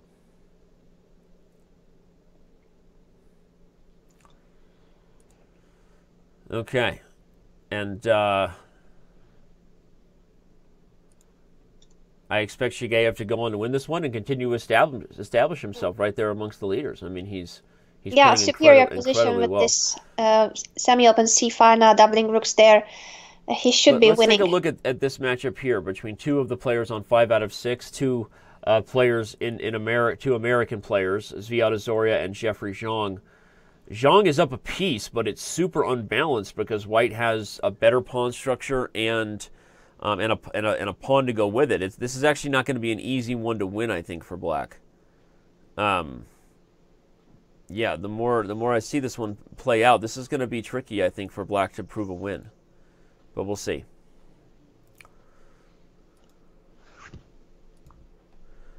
Unfortunately, was told by an inside source that Magnus wanted to play today, but he had soccer practice. So he's considering leaving chess for soccer, I hear. Too bad. Mm-hmm. He had a decent thing it's a free day at the Granca Chess Festival where he is participating. So yeah, he should have taken his chance. Yeah. All right. Well, so let's analyze the imbalance here and see if we can give the fans something instructive. So when you have the extra piece, obviously in a perfect world, you'd probably simplify the position further so that the lone miner can outplay no miners. But now another pawn has fallen. So how do you as Black try to maintain winning chances here without losing a third pawn for the piece? Without a way to coordinate like all of the pieces together on a single square or target, say the F2 pawn, or if there was another weakness, it's really difficult for the piece to prove itself when there aren't either targets on both sides of the board where a minor piece can do things that certainly a pawn can't. For one, actually move from one side of the board to the other. Or if there are other weaknesses. When you have an extra piece like that, often this sort of position relies on some sort of target for the piece to show its worth. But I don't even know that Black is really much better here at all. Yeah, maybe in this position he would rather do better with a knight and not a bishop. Yeah, it's a good point, because with the knight, you have better chances when everything's on one side of the board because, as you know, the knight can change colors. It can maneuver itself in and out of different holes and different squares and targets. But the bishop, okay, wait, a blunder. Looks like Azoria blundered with queen to b1. Yeah, the rook is overloaded. Yep, queen to b8 check, the rook can come back. And so that's exactly the kind of thing black needed to have winning chances here, because without that pawn, suddenly the open king and all of these pawns on the dark squares make black is now in the driver's seat. In fact, now black is even willing to trade queens because he's going to get an endgame where he has a whole bunch of dark square targets. Story. So queen to b1 was a huge blunder right there by Azoria, allowing this shot rook takes f2. Before that, we were in the we were doing fine as white, and just like that, look how quickly that game turned around. Zhang wins by resignation. Azoria kind of disgusted with himself. He probably could have played this a little further, but I think he just got frustrated, threw in the towel. And so, just like that, the tournament continues on. And Jeffrey is one of the leaders now. It's 6 out of 7. Jeffrey is one of the leaders now. That's right. And Sebastian lost his game to Yakov, which is a huge loss there for one of our tournament favorites with a very, very nice game there by Yakov Norwitz to break open and create this mating in net. Everybody, looks like the last move we missed was rook takes h6, and after the queen takes it and then the bishop takes d5, this one is over.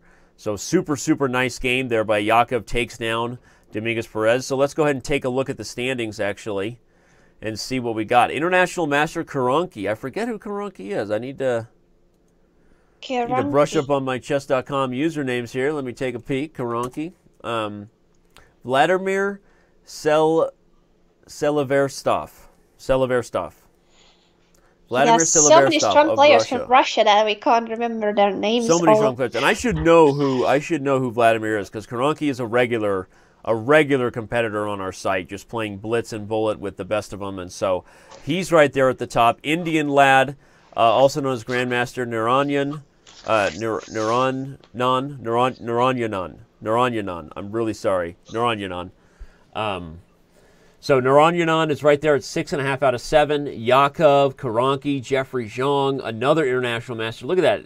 Going down the stretch here with only 3 rounds remaining, 3 of the top 5 players are international masters. Yeah, it's a good day for being an international master. Good day for being an IM, Anna. We should have played, right? No, we would have brought down the field, let's be honest. Totally. I would have, anyway. But... all right, so this should be interesting. Let's see what other games are still going. My early pick is still in the thick of things. Oparian Grigori is not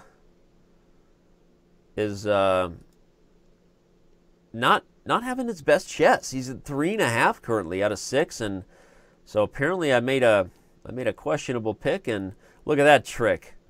White tries to trick black into capturing, or black tries to trick white into capturing the queen with her stalemate. Kind of sassy, love that, but not so fast. White's just gonna push. That was even unnecessary. He should just be pushing the pawn, push the b6 pawn. Interesting, trying to put black in some sort of weird zugzwang. Seems highly unnecessary to me, but okay. Oh, the pawn's going the other way. Duh! I didn't even realize it. The board is flipped. Yeah. This pawn is going this way. Oh, this is a draw then. This has got to be a draw. I think as soon as... Yeah, but it will take some time.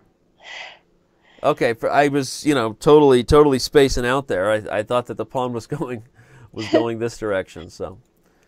Wrong. Queen f7 was a nice little trick for a draw in that case, so... And it still should be a draw. So, Alexander took care of business. She won, and she moves to an impressive 5.5 out of 7. So she is holding her own. Kostyniuk takes down Raphael, and using her good start, she's already almost 2,700 rated at Blitz on our site. So good stuff for her. So she jumps up to 5.5 out of 7 in the tournament. You can see the player's little score in the tournament next to their name in case you're new, in case you're a newbie. All right, so other games still going. Do we care? We got We got International Master Crypto Chess. Alexander Katz is desperately trying to defend against Super Jam 123, but likely Black goes on to win this one. Just saying, right? That's just the truth. Yeah, he will have to resign. In the meantime, I see that the chat is also asking, some of you guys are asking what are the measures that Chess.com takes to make sure that players don't cheat, because the stakes are high. Of course, some players could try to cheat, but Danny for sure can inform you about the measures and how they know that there are no cheaters. As much as I can, anyway. But somebody should share a link in the chat to kind of the testimonials we have. But we have done a lot of work over our years to ensure that that we can measure and detect fair play in the smallest amounts of data, and I think we are very, very, very, very far along in areas that you wouldn't really even imagine. But I can say it has a lot more to do than just tracking whether what you think players are capable of. We're able to really detect down to the nitty-gritty whether someone is accessing one of the many illegal engines available. So I can't really go into a lot of it, but I can say that you can trust that we are clearly taking action, and we are not afraid to act on anybody's account if we need to. And so that's what we do. And we try to handle things privately for a number of professional and ethical and a number of reasons, but you can trust that, like I promised everybody in the Pro Chess League, everybody who won prizes in the Pro Chess League, their teams played fairly. And to me, if we're putting a lot of resources and investment into professional chess, Anna, there's pretty much no greater victory than knowing that the teams that won fairly. And that makes us want to do it again. And certainly Magnus was not happy that his team didn't win. But he knows he played a fair match in the last round. He went 4-0, right, beating Wesley. So, yeah. But yeah, no, I can put it this way: we wouldn't be doing as much as we are to put this kind of money, whether it's $50,000 of Chess.com investment for the Pro Chess League. That's just prizes and doesn't even include commentary or the resources that go into it, right? Or the Speed Chess Championship. We wouldn't be doing those things if we weren't confident that we could measure fair play, because True. The results would be worse.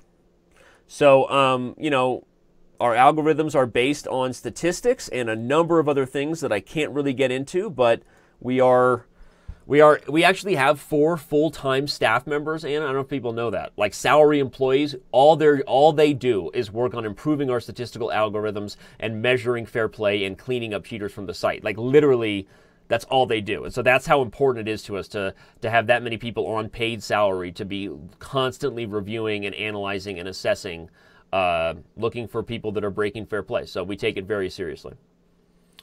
So there you go. All right. Well, I think now everybody can be calm in the chat and sure that everything is happening correctly. Yep. All right. So this will be a fun one. We have Alexander Kosteniuk taking on Jan Elvis. So that should be fun. Chess Queen versus Malev 212. Amongst the leaders, who are the leaders right now? Anyway, I mean, after the that mysterious, non-mysterious Indian player, the mysterious, no longer mysterious Indian lad is now right there at the top. He's taking on Ibarra, so this should also be one. Maybe this will be one we focus on. Certainly, the formerly anonymous Narayanan is playing a great tournament, and yep. he's looks to be better once again against Ibarra here. The white side of some sort of strange King's Indian for black, where white gets this. Usually when you see this structure with the pawn on d5, Anna, it means black already has the pawn on e5 or c5, right?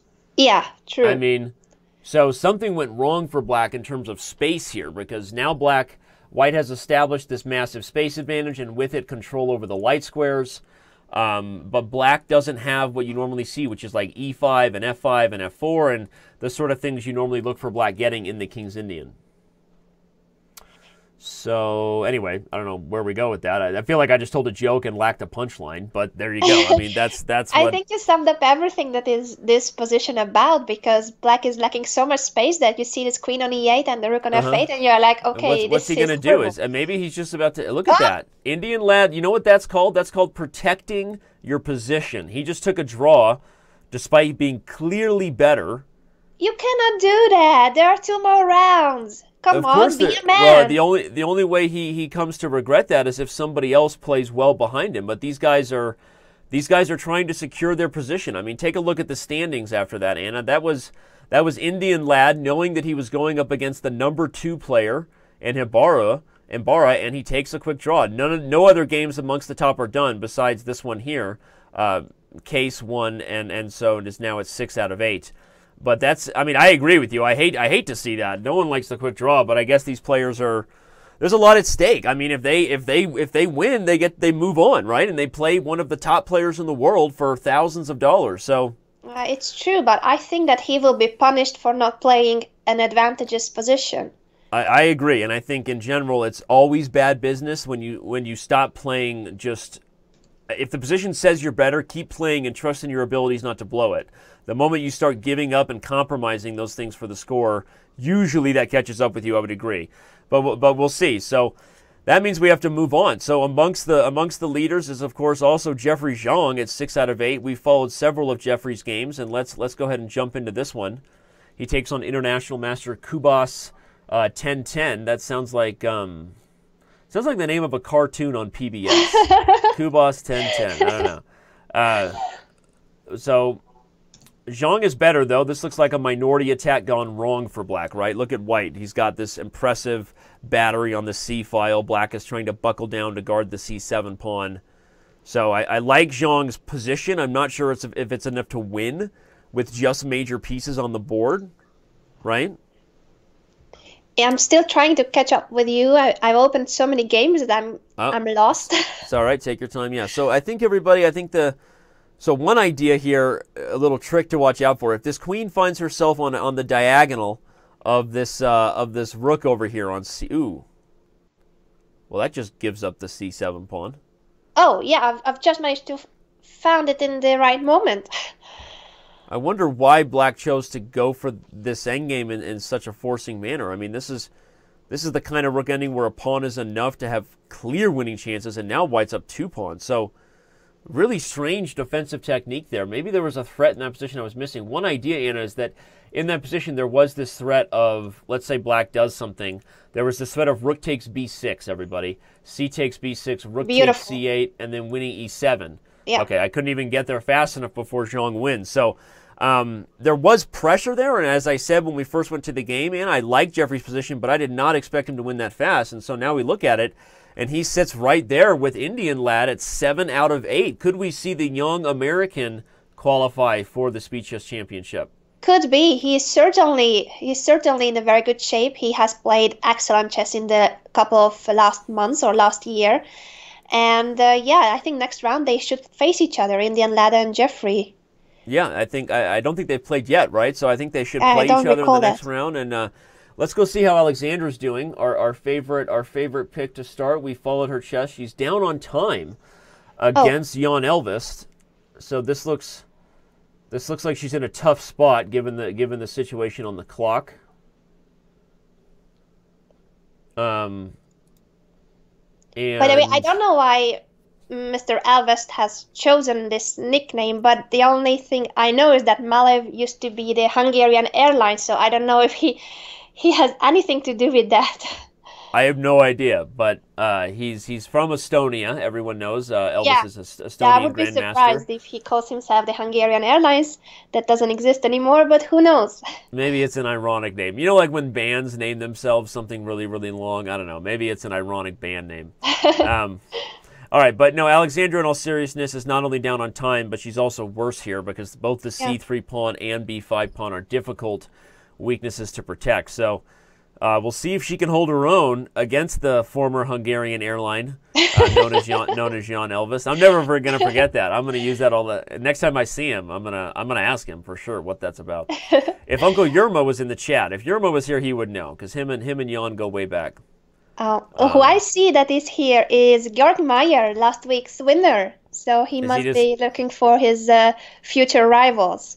He's looking for his future rival. He wants to make sure whoever wins this that he stays on top of being higher rated. I mean, Georg told me himself that I think Georg really feels like he has a chance in a match with Karyakin, a match with MVL. So I know Georg will be taking his blitz very seriously over the next couple of weeks to make sure he sits there atop when it comes time. So it's interesting. It'll be fun to see, and I like that the players are now competing for whatever spot they get.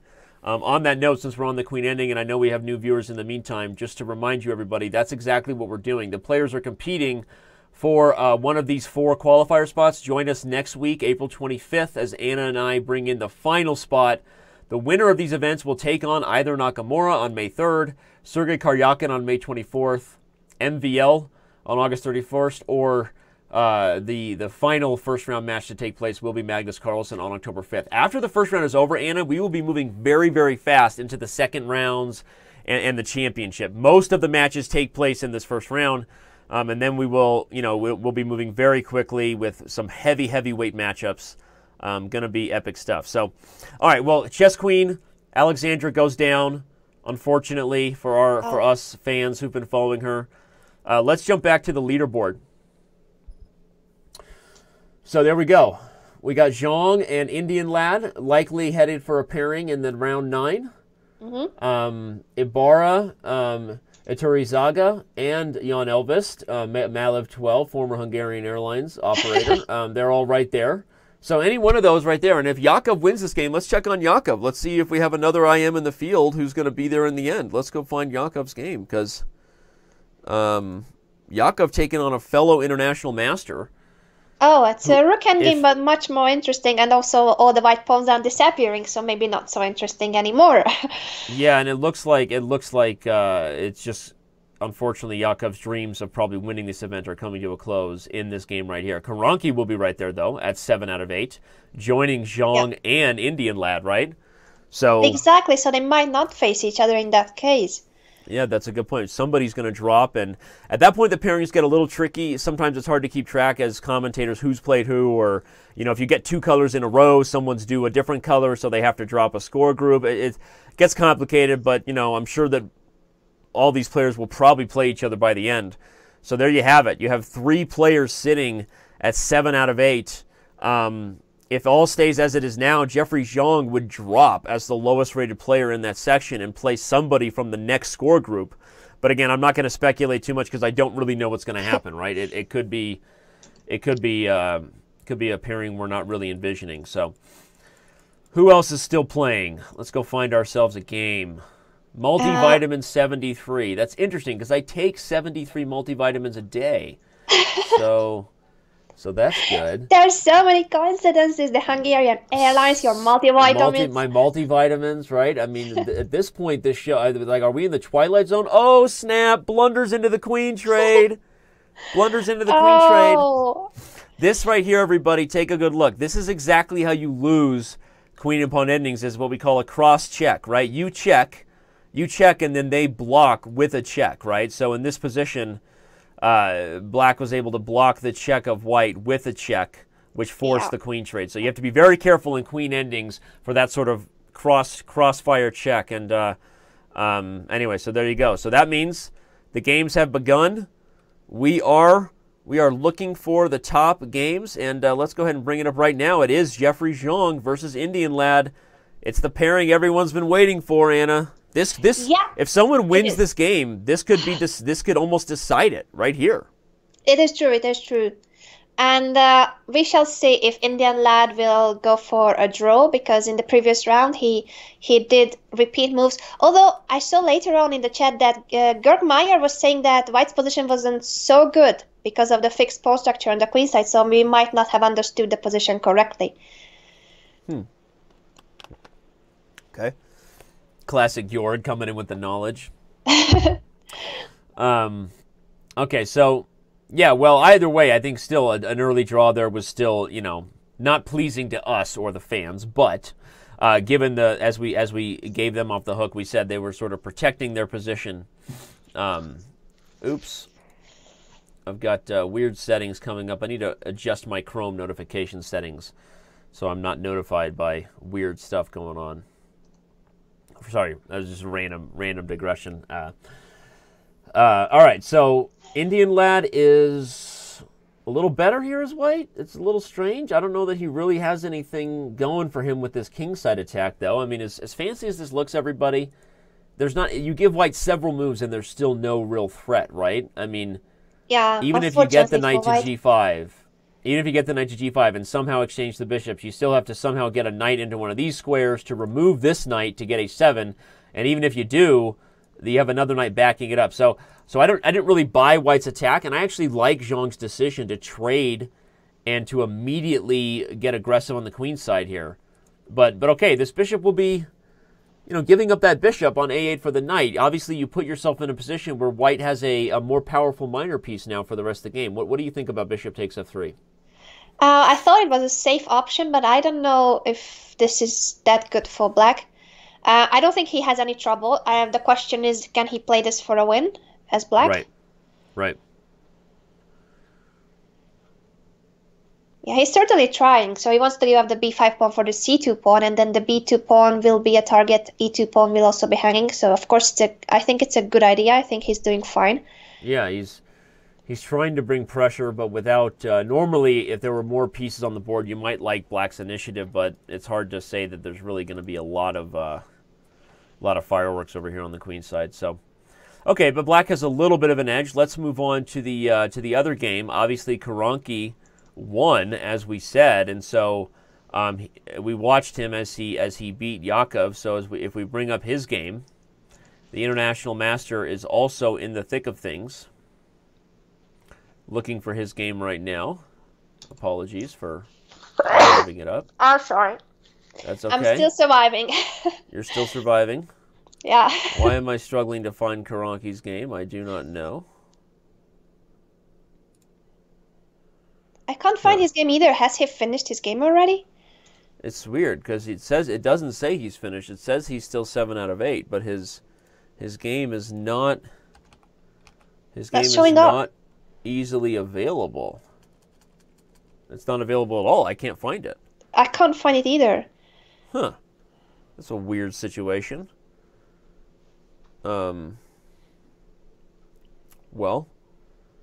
I'm gonna close out of some of the extra games I have that are being observed. Maybe that'll help me to kind of find and bring in some focus there. But in the meantime, at least everyone can see the game between the two leaders on our screen, Zhang and Indian Lad. And here comes Zhang bringing the pressure here.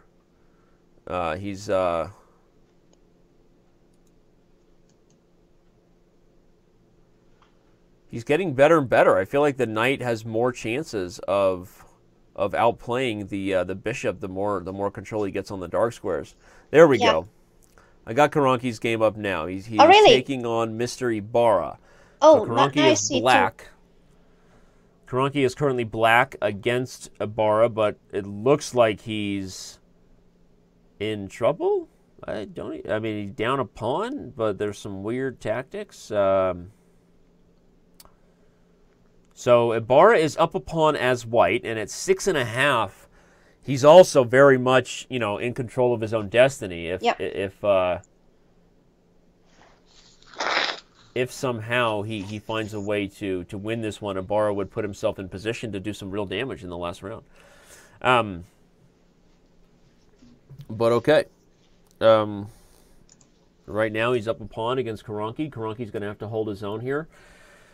There's a whole lot of tactics here in the center, and it looks really weird, right? There's the pawn pinned to the queen on d3. Can black do some weird stuff? But I think that Ibarra has calculated it well. It doesn't look like white has anything to really worry about, at least not right now. And if you give white a move, everybody, Ibarra is going to move the queen off of the d file to unpin the d pawn so that he can then look to do something with the knight. So seems like Ibarra's in the driver's seat. Let's check back on Jeffrey Zhang's game with Indian Lad, where Zhang is currently up almost a minute on the clock, which is also pretty telling, with a big center and a good knight versus this bad, not necessarily classically bad, not blocked in by pawns, but not a very active bishop, we'll say. Yeah, he answered our question whether bishop takes f3 was a good decision. He has proved that it was the best decision he could take.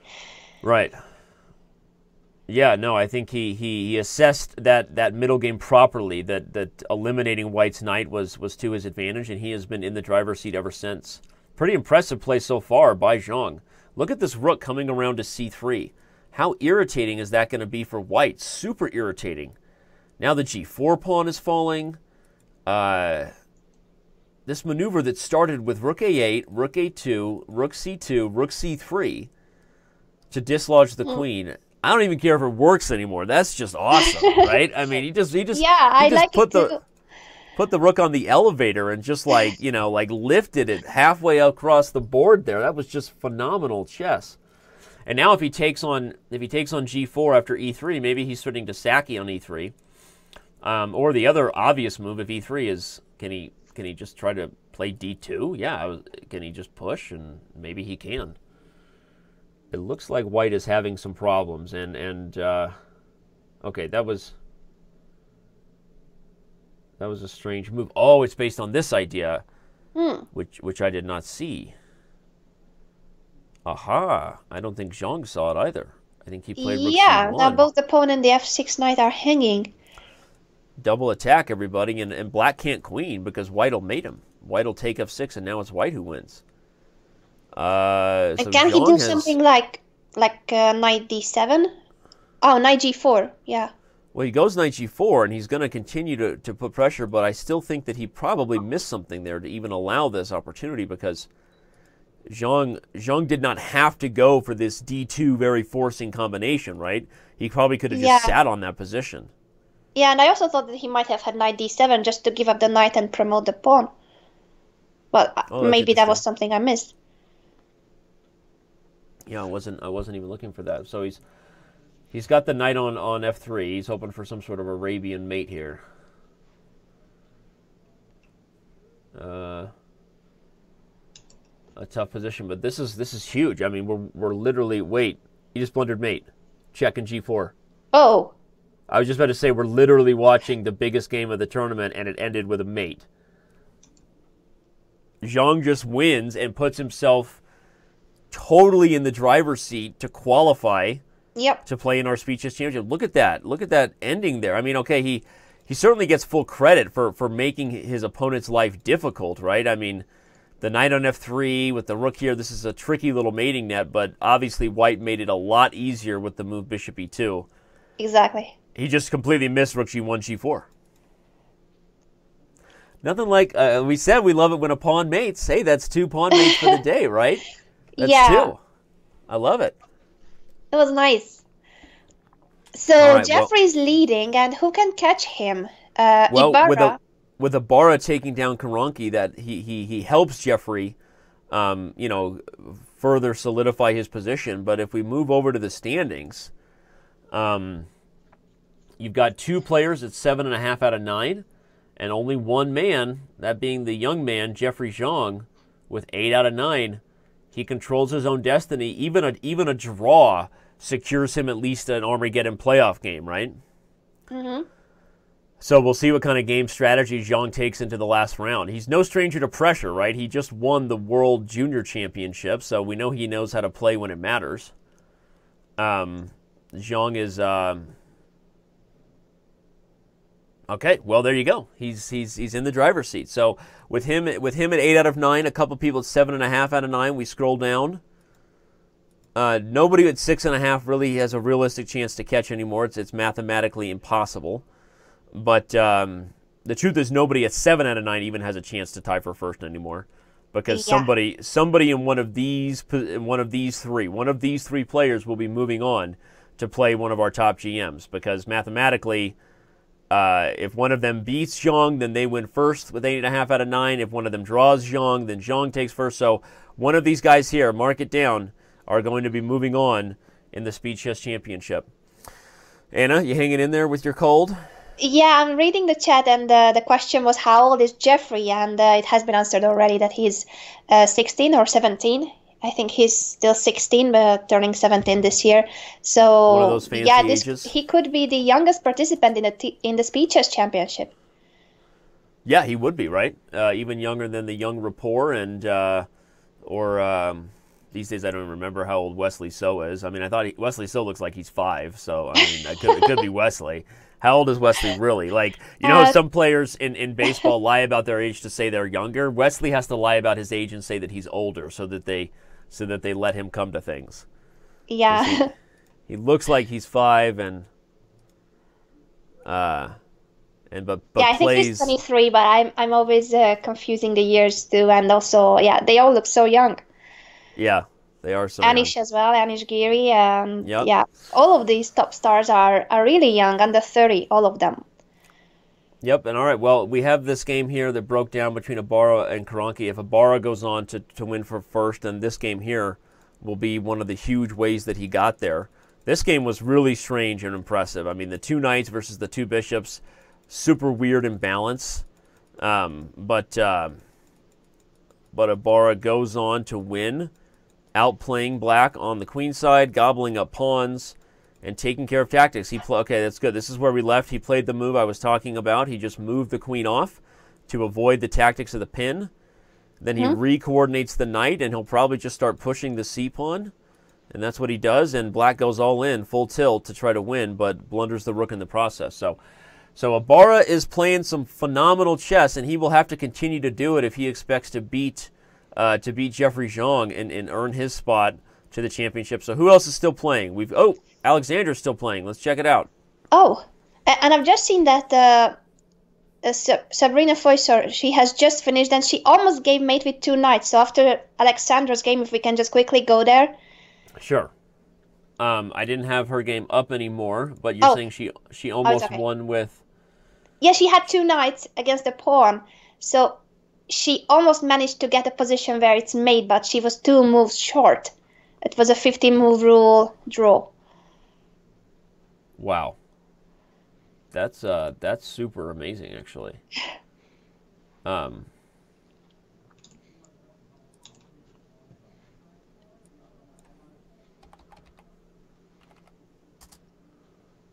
that was against FIDE Master Justice Bot. Yeah. It looks like Alexandra is not gonna quite get this one. Wait, no, she is.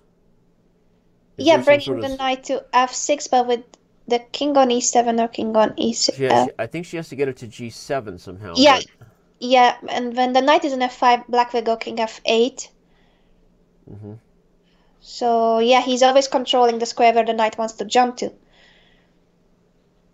Should be able to. It's a very important move. Black is playing this very well. Yep. And now the black king has taken an even more helpful position, I guess. Although probably check on g7 was actually the best move there for black, and then move the bishop. But should still be drawing. White's goal, everybody, would be to somehow block the diagonal of this bishop so that white could queen. But there's just no way for this knight to get to one of these squares blocking the bishop, because the black king is doing a rather good defensive job. And how many moves will they play it out before before Alexandra either tricks the opponent or they just agree to a draw? Question. I think they exchanged on h3 the rooks on move 96, and now it is move 115. Right, and with Way it, to go. we have a draw. Okay, so this game was a draw, and so we bring up this game here because Anna wanted to show this super instructive ending where actually white did what I almost consider impossible. The only way to win with 2 knights versus the king, everybody, is exactly what you see Foyser do here, where you get the king in the corner, and at the right time to avoid the 50-move rule and to allow your opponent to move a pawn so that it's not stalemate, you release the pawn. And now if it pushes, they're sort of self-mating. After the move knight f6, without knowing it was the 50-move rule, if the pawn pushes, white simply moves the knight and then delivers checkmate. So what a heartbreaking defeat. How often do you outplay somebody and actually get the mating net, right, with the king and the knight versus the rook? It's very, very difficult to do. And Sabrina actually does it and finds herself just a move away from... kudos to the U.S. Women's Champion. She almost made it. She almost made it impossible. Yeah, and That would have been really fun to see if the pawn had to move and then the knight follows and delivers the checkmate. But it was not meant to be. She falls just short with this 50-move draw. And that puts us in the position as we eagerly anticipate and we wait for the end. We have Jeffrey Zhang and Ibarra and Iturrizaga, the three of them fighting for the first qualifying spot. Yeah, and I think that probably if you're Zhang, I mean, either pairing is okay for you. You're going to be white. Zhang just finished his last game winning with black. If you're just joining us, he beat Indian Lad, who's now number 7, but was one of the leaders right there. So Zhang has taken complete control of this event by winning his last game, and he controls his destiny. He could be moving on as the youngest participant in the Speed Chess Championship should he take care of business. Almost enough hype. I don't know if we could ever do enough hype of that, but luckily the game has started, and we are going to pull it up right now. He's white against Ibarra. Yep, Iturrizaga played down against Dariusz Weiss, who we already said. I'm looking for Jeffrey's game right now. If we can pull it up here, that would be the best thing you could do here, Danny. Doing that right now. Okay, our search function not quite working properly when you get this many games going. But okay, let's just bring up this game here between Jeffrey and Ibarra, and make sure that we can follow the action. Ooh, it's one of these really weird Philidors. Yeah, this is super tricky for white, as Grandmaster Max Illingworth from Australia just said in the chat. The game chat, he said this is a very difficult for line for white to play if you're not prepared, because white is supposed to be just winning, but if you don't know, if you forget the theory, it's very tricky. Although somebody followed that was saying that Zhang's last game in this line was against Grandmaster Mitkov, where he won as white. Oh. So on the note of whether or not Zhang will know what he's doing, the last game, if you can look in the database, was Zhang Mitkov, where white won. So thanks to both National Master 1 Random and Illingworth with the knowledge there, guys. Appreciate it. Okay, but this is it. This is for all the marbles. Will Zhang find a way to hold on? I mean, even a draw, as we said, secures at least an Armageddon playoff, and that puts Iturrizaga in a must-win game. We should also bring up that game, right? Yes, against Dariusz Schwiertz, the millionaire chess winner. So if Iturrizaga wins this game as white, he puts himself at 8.5 out of 10. Just an awesome tournament regardless, and possibly with a chance to compete in an Armageddon playoff for the Speed Chess Championship spot. So we'll keep a close eye on this one. Tough person to play against, Grandmaster Schwiertz. I don't remember if I'm saying Schweiss or Schwiertz. I'm just going to call him Zug. I think it's Schwiertz. It's Schwiertz? Schwiertz. I believe. I think that the S and Z together is like sh in English. You know what? He probably appreciates me butchering his name and then giving him an unasked for nickname, so I'm just going to go with that. His name is now Zug. Okay. So we got Zug versus Iturrizaga. We got Zhang versus Ibarra, and Zhang is currently. Zhang seems like he's showing that he knows exactly what he's doing in this line, but he's down a piece. What's going on? Oh. What happened here? I missed it. I missed what happened, and now I don't understand it. Yeah, he, Since when did he... Oh! How is this possible that this b5 knight was just taken? I don't know. Is it theory? Can this be? No, I don't believe it. Yeah, we weren't even really paying attention that well. It just looked okay for white, and then we took it for granted that he's fine. Yeah, really strange. Ibarra won a piece back on move 11, and we were just talking about the theory, because this kind of position is exactly where things get really weird and wrong for white. I think instead of queen to d4, I think the move is knight to c7, and you actually allow them to take on e4 with a fork.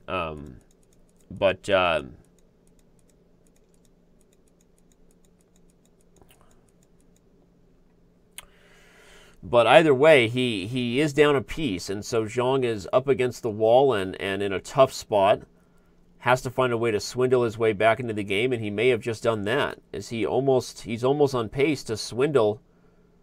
Wow, is he going to get a draw? If they're repeating moves, Zhang takes the cake. Just like that, he gets the position 3 times. Isn't that 3? Yeah, and I don't think that Black can do something else. I think if he offers a draw right here, and just like that, Zhang guarantees his spot. Moving into the Armageddon. Wow. What a crazy draw. Down. He's a piece down, but the point, everybody, is that the nice move a4 started this series of events where the queen is overloaded. For those wondering why Black took the draw, the queen can't take or move to some random square without losing back the bishop. And certainly if White wins that bishop, now White's really in control because White would be up a couple pawns. And so because of that, Ibarra is forced to repeat, and still with all of this tickle here, the queen just has to stay put. And there's nothing she can do, because if she moves, the bishop falls, and then Zhang would have been winning. So congratulations to Zhang at this point. He has not secured himself, but now he put a ton of pressure on Mr. Iturrizaga, going up against my boy Zwischenzug, my new nickname guy. So Iturrizaga is White against Mr. In Between move, and if Iturrizaga wins, then we will see an Armageddon between Iturrizaga and Jeffrey. We saw an Armageddon game last week. If you missed the show, you missed out on a thriller. We've never had as much drama on a chess TV show as we did last week.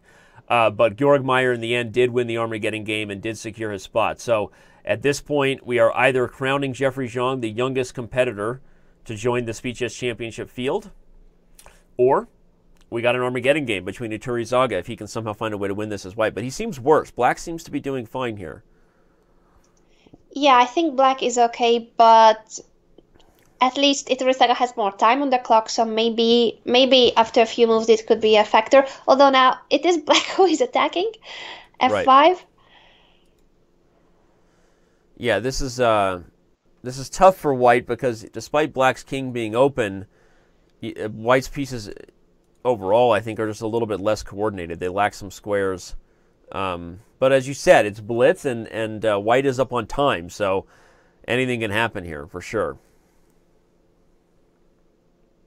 Yeah, and Jeffrey is certainly following this game. This game decides whether he has to play an Armageddon or he is already qualified for the Speed Chess Championship as the youngest player. Yep. Sitting on the edge of his seat, I'm sure. Rooting for Black to at least hold a draw. White has to win here for that scenario to happen, as you said. And again, if not for the time, we'd be feeling pretty decent about Black's chances. But now Mr. Zwischenzug is getting himself down on the clock, and this is going to get wild. We're going to have a crazy finish to decide who wins this event.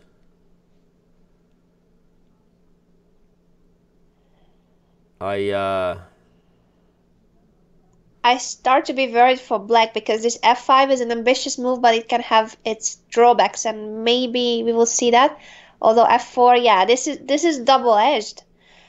Yeah, absolutely. And now we're going to have a time scramble with both players living off the increment as they try to checkmate each other, just like it was meant to be. That's just exactly how Chess TV was meant to be.